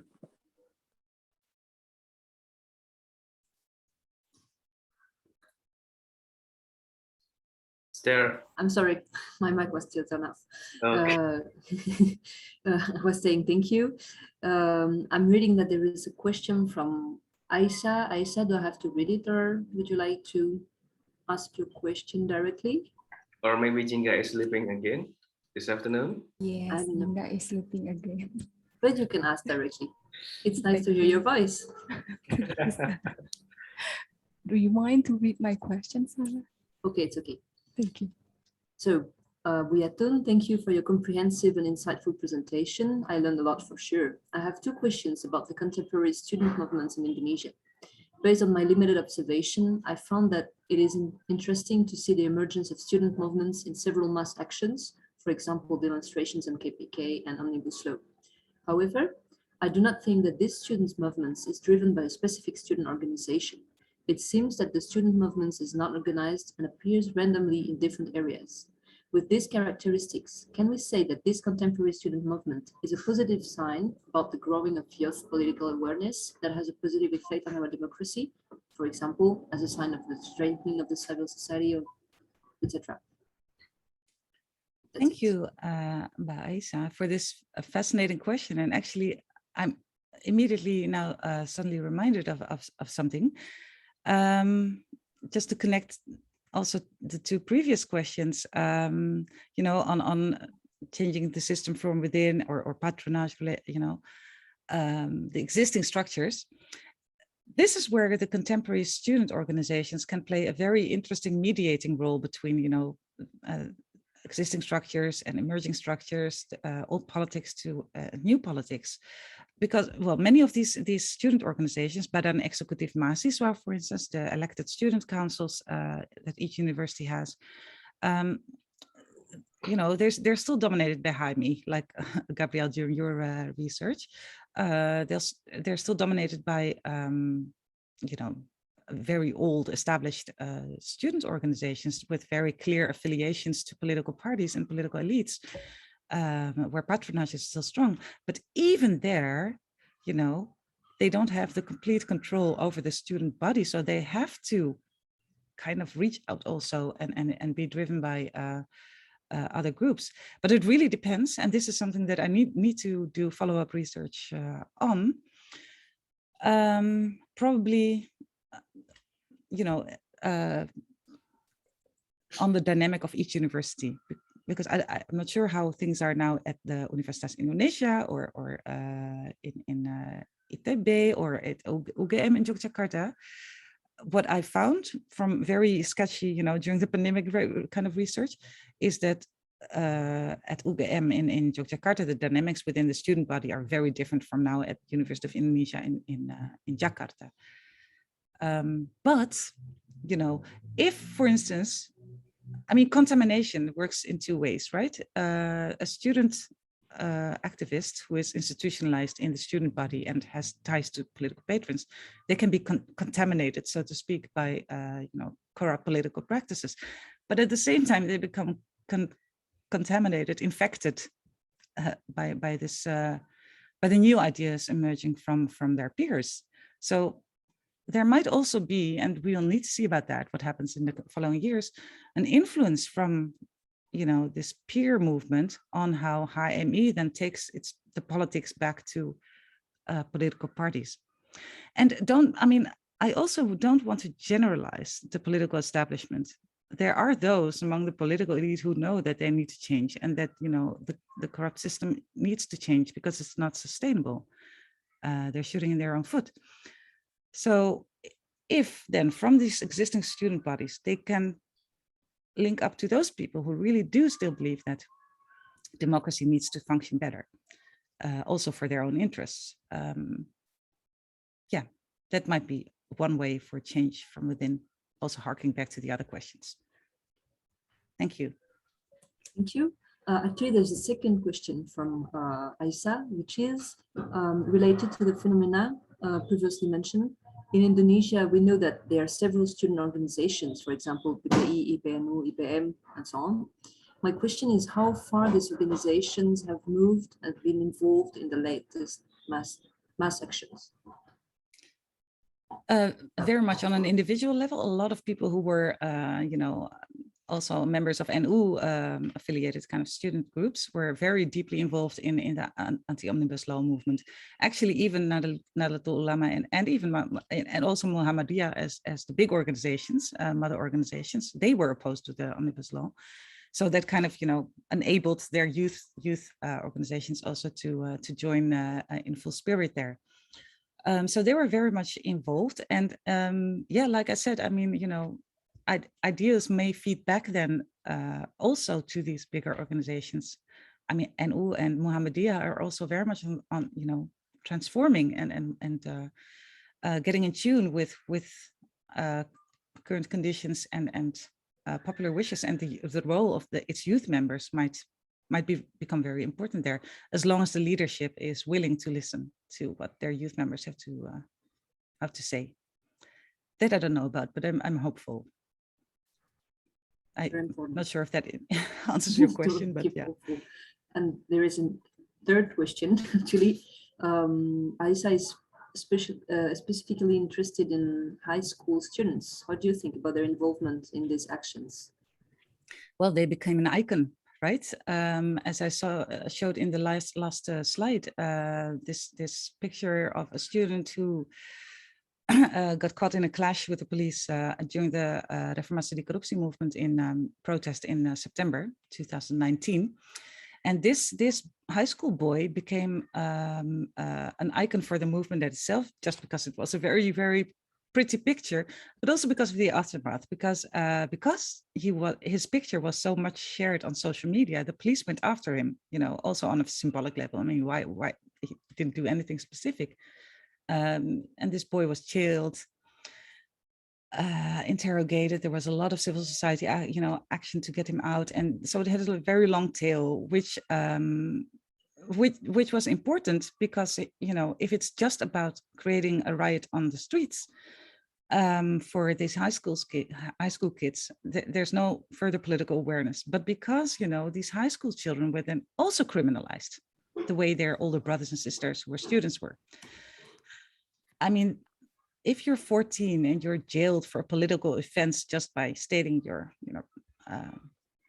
by expressing your opinion, and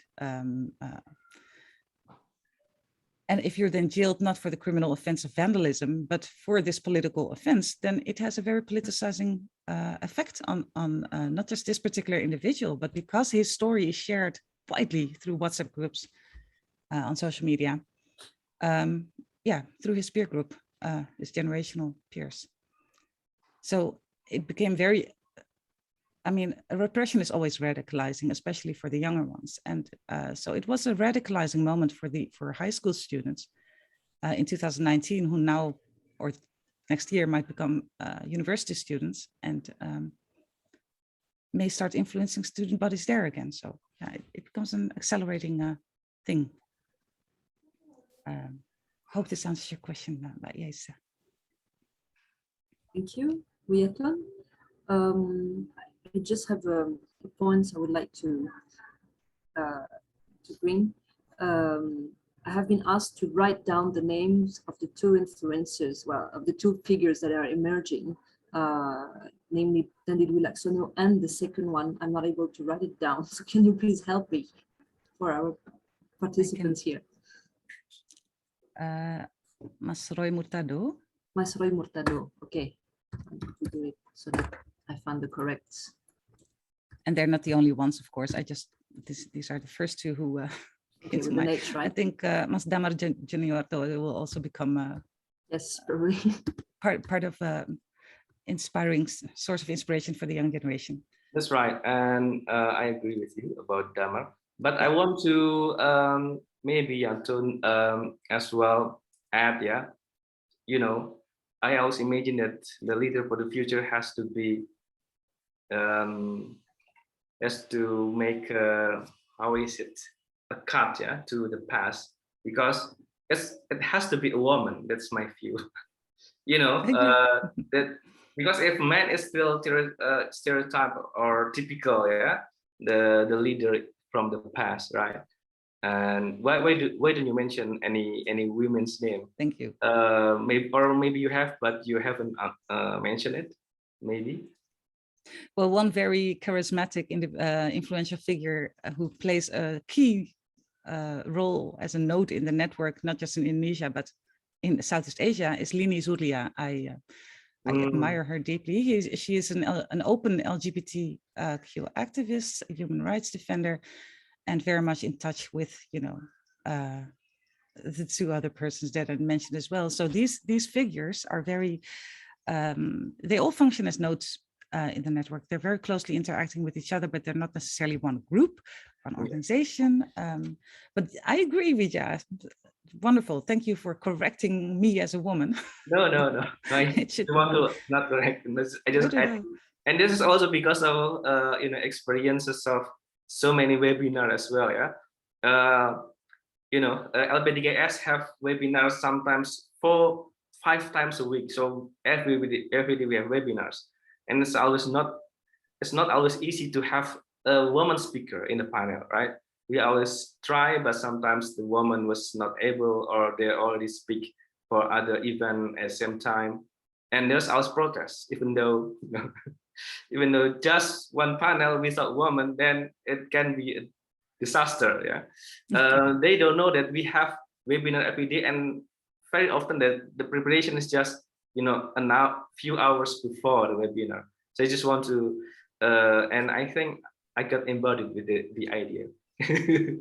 But also I want to perhaps mention several names, several like Aspinawati, I guess is from the LBHI, is quite influential nowadays. And if you see the older generation, maybe Julia Suryakusuma, because her work is cited. And now she's the head of Center for Gender and Democracy in LPDGS.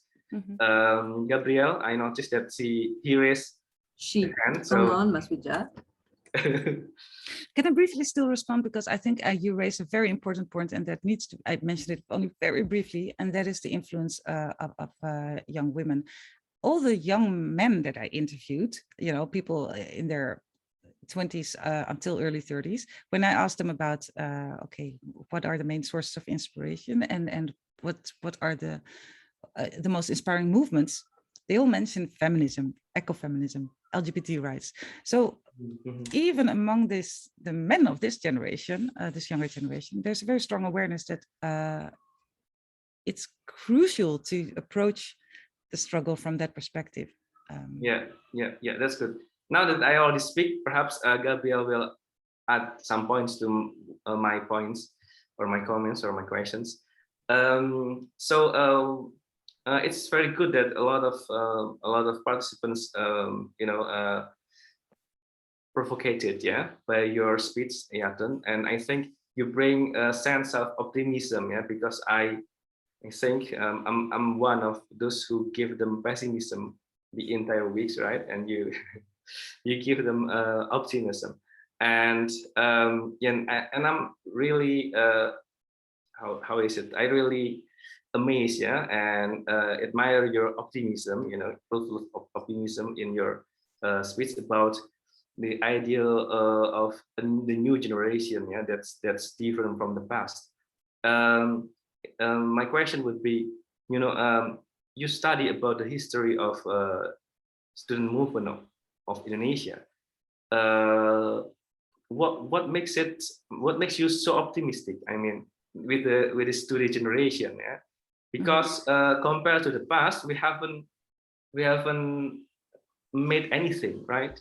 In 1928 we have Sumpah Pemuda. In 1945 we have Proklamasi that brought Indonesian independence. In 1965 we put Sukarno from his power. 1998 we put Suharto from his power, and now the oligarchy is still there, and there's, as we are discussing now, there's a discourse about president for 3 periods of time. So they want to amend the constitution, and there's no opposition, and the oligarchy is almost without challenge.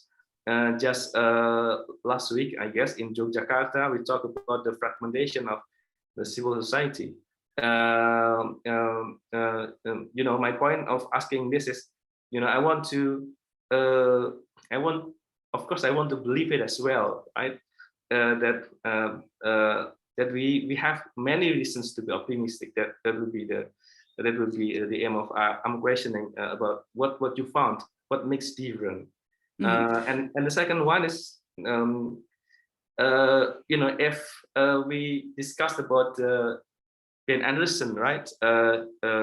Idea about pin capitalism, it gives rise to nationalism, and the internet, I guess, in my view, it gives rise to cosmopolitanism. That's why we have this summer course. So we have,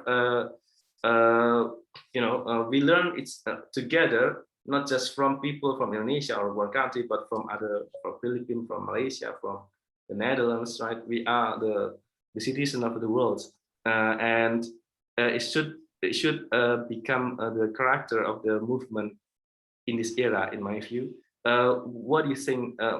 What kind of maybe discourse that we can promote together to have a transnational movement? Because I think the problem is real and transnational, right? Pandemic, as well as climate change, and also the democratization itself is not a domestic issue actually, because it's a global democratic decision.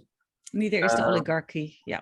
That's I asked you that. Why I ask you this? Because tomorrow we will have a closing event, and we will Damar and Gabriel as well, Sarah will be there too.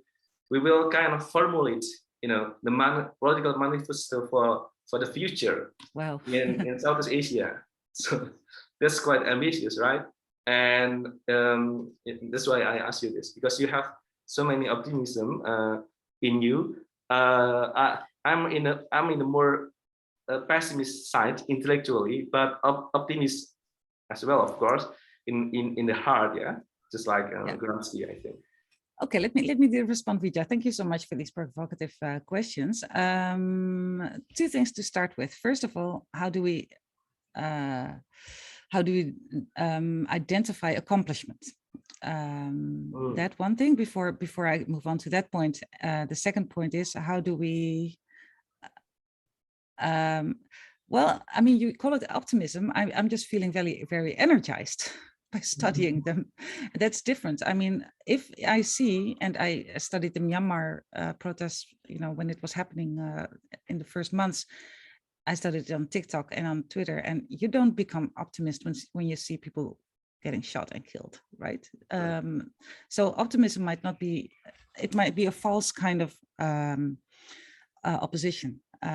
Either you're optimist or you're pessimist. No, I'm realistic and very much energized by the fact that, wow, you know, they went through so much and they're still finding new creative ways to use digital media for holding pop-up protests, even, you know, when in the street next there's a military waiting with their machine gun. This creativity that I see happening on the ground, it doesn't throw it doesn't throw down regimes yet, you know, but that is, of course, where you think, okay, what then? How do we then measure accomplishment from this kind of movement? Now, and the same question is being asked to the youth in Thailand. Well, you've been protesting for a street now, and the junta is still there, you know. And in the Philippines, well, you're never going to defeat Duterte's and especially the oligarchic power elites there. This is a classical question, and the same thing they asked, you know, from the student movements until they suddenly ousted Suharto, which, never, by the way, wasn't their doing. I mean, it was just, you know, they triggered this movement and they facilitated this movement. But this is where I want to return to a philosophy by Sukarno, if we talk about indigenous philosophies. Sukarno also had this theory about Angkatan, the great generations, and how they drive history. But his was a very different version from the New Order version, which was very much focused and fixated on these milestones in history, the ones that you just mentioned, Vijay, Sumpah Pemuda, then the revolution, very fixed on this particular year. Sukarno's version was much more fluid. It was actually much more rhizomatic in a sense, you could say, because he said, no, history, change and struggle is one stream with all these different little meandering side roads. And we identify generations not by what they have accomplished, but what they trigger. So the young generation of the 1920s, which is now pinned down to Budi Utomo 1908, you know, Sumpah Pemuda 1924, that generation was by Sukarno called the promulgating generation. They were the ones who expressed what was wrong and that we need to fight, and that we have you know, that we have the agency to define our own future. This is, you know, what we see happening now. They're not starting the revolution yet, as in 1945. They're not tumbling down a colonial regime yet, or they're, you know, but they promulgate as a generation. And without this promulgation, there's not going to be any accomplishment anyway. So I'm very much more in favor to this of this Sukarnoist idea of a more fluid, you know, connected struggle that is ongoing, rather than just pinpointing on particular accomplishments. And yeah, that's interesting. Okay.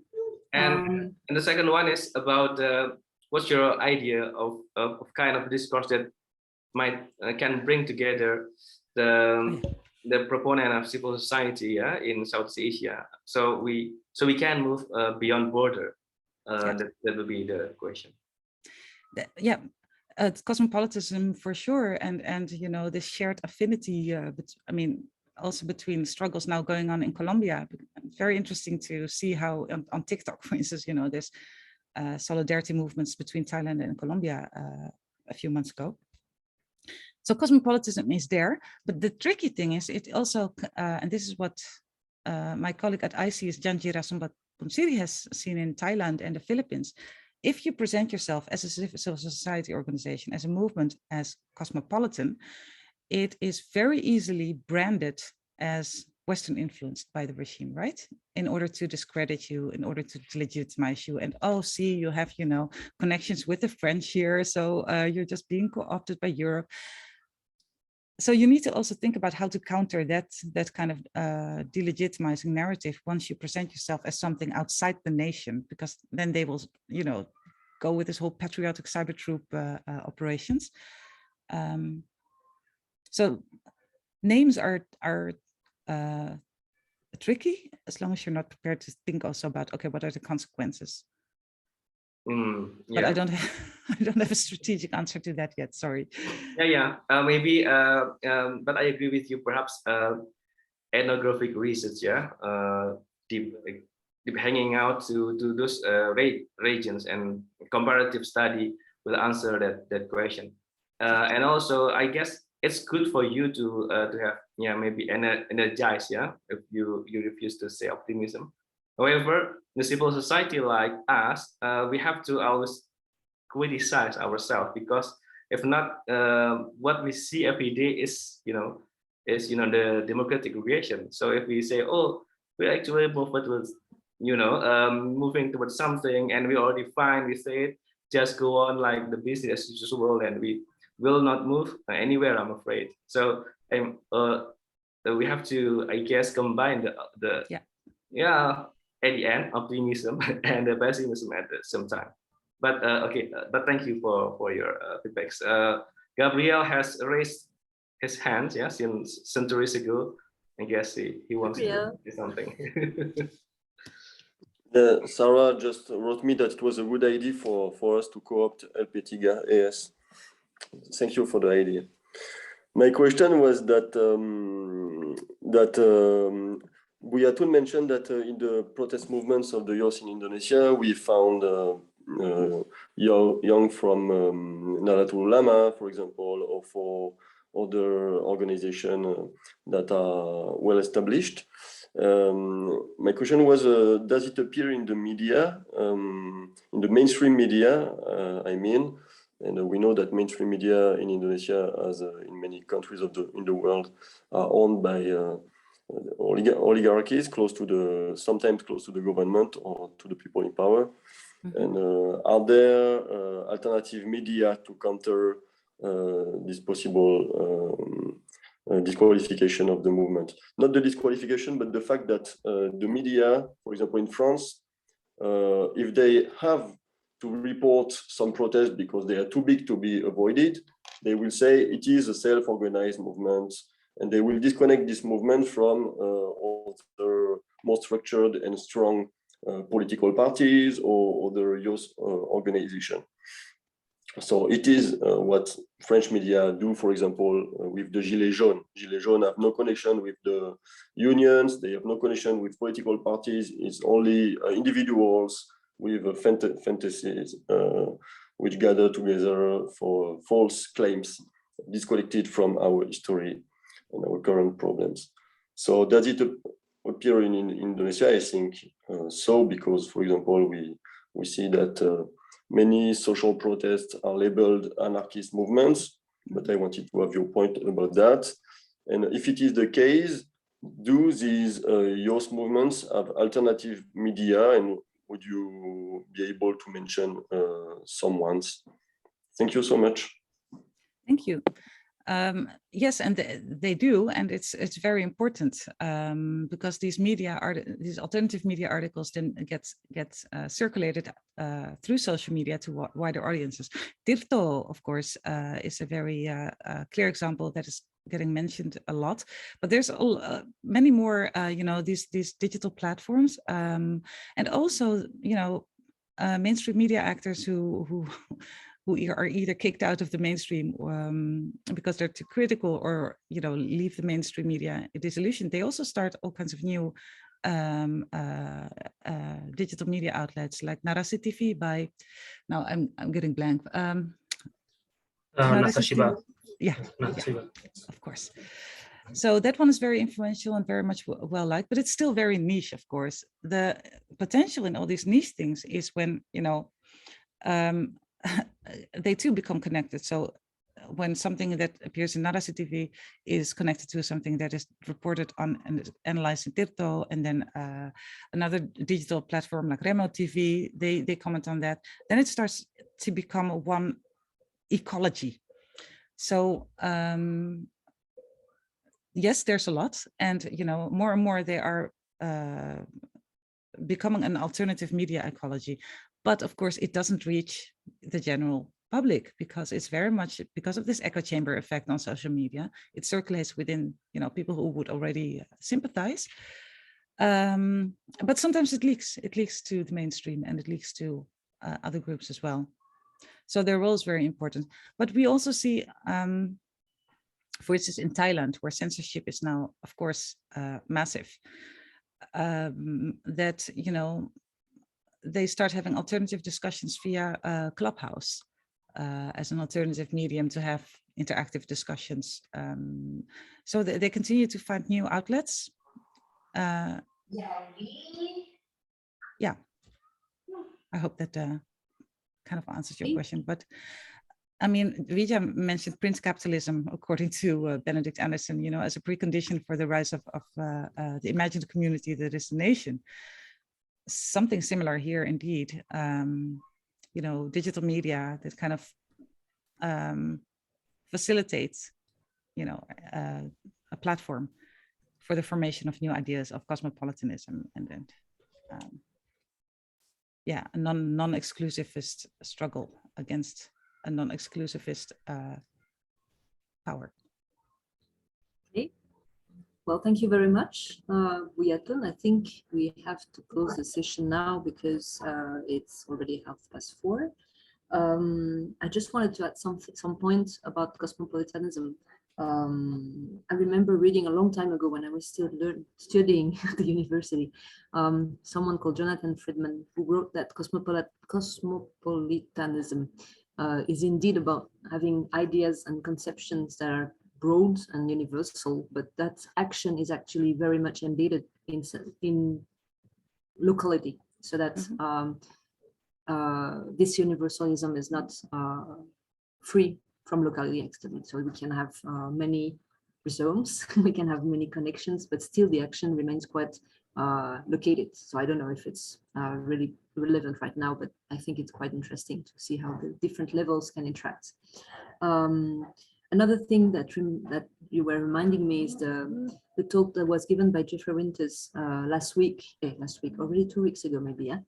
19 August. Yeah, 2 weeks ago, yes. At the closing of the Sekolah Demokrasi, and that was also the launching of the new LP3S book about Demokrasi Tanpa Demos. And he was saying that one of the best things would be probably to for the elders to leave the stage, the political stage, and to let the space for the young people, because they think differently, because the old people already have experienced so much, experienced so much disappointment, that they are not able to think otherwise, and they're not able to see different things and new things. So the youth is actually bringing things that can seem naive or impossible, but that actually are not. And it's just the barriers we have in our minds or in the elders' minds that make them impossible. So I guess this is also kind of energizing for us to keep in mind. And someone very famous, which I allow myself to quote here, who was called Che Guevara, said one day, "Be realistic, demand the impossible." I guess this is something we can all bear in mind, because despite this indeed pessimistic condition of Indonesia, of the world in general today, we still have to look at the stars and to keep fighting in a way. So that's why we're here in a way too. Okay, thank you very much for your attention. We meet tomorrow at 2 o'clock, Maswija, is that correct? Yes, 2 o'clock. Thank you, Sarah. And thank you again for Yatun for giving us a way new perspective, yeah. And you come at the right time, because tomorrow we'll wrap up the political manifesto or something manifesto for future agenda. So thank you again. Thank you so much for having me in this very important platform. And I look forward to your political manifesto, actually. You can put my name, my signature there for sure. Thank you. Yeah. Hopefully we will able to write something. I guess we have to right, we have to discuss it together, right, with all the participants. Then it will distinguish our movement than in the past, right? It's not the idea of some elites, but we write it together, we propose it together. Hopefully we manage to write something tomorrow. We will start with some questions to the form, yeah, form to fill in to the audiences, and also many participants here also sent writing article on the problems on their places. So hopefully we can learn more about the problems of digital democracy, but to be optimistic afterward, to be energized by the problem, not to be energized using your words. Thank you again, Yatun. Yeah, I guess let's have a big applause, and no, just not just applause. We have to take picture together. Yeah, please, would you please on cam yourself right now, everyone? Yeah. Okay. Yeah. This is so. There's no more question and answer anymore. So no danger of opening your cam. So please do so.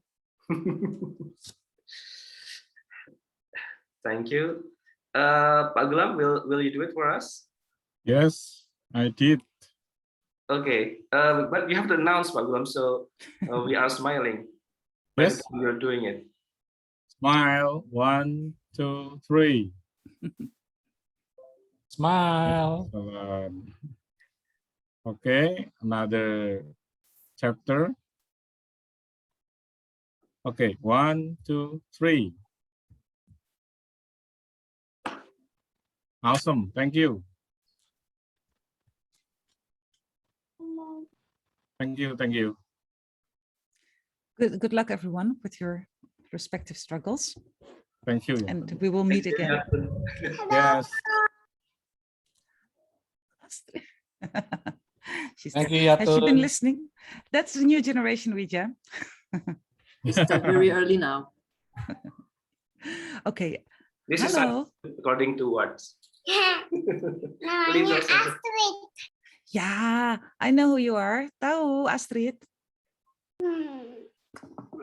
And now you're world famous. She speaks English and Indonesia, right? Yeah, yeah. She doesn't know which one English, which one Indonesia. So he used. My friend Astrid. Okay, say hi to everyone.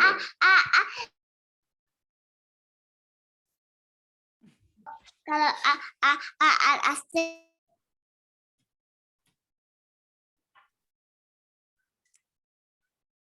I think Astrid has left the podium. I need to leave now. Thank you so much, and I really look forward to staying in touch. Yeah, yeah. All right. Thank you. Bye bye. Bye.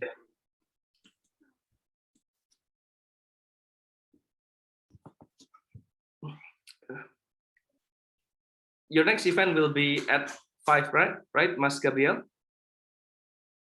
Yeah. So Yes. for the participants, you could leave the Zooms, so the host and co-host can have time a little bit to discuss about tomorrow.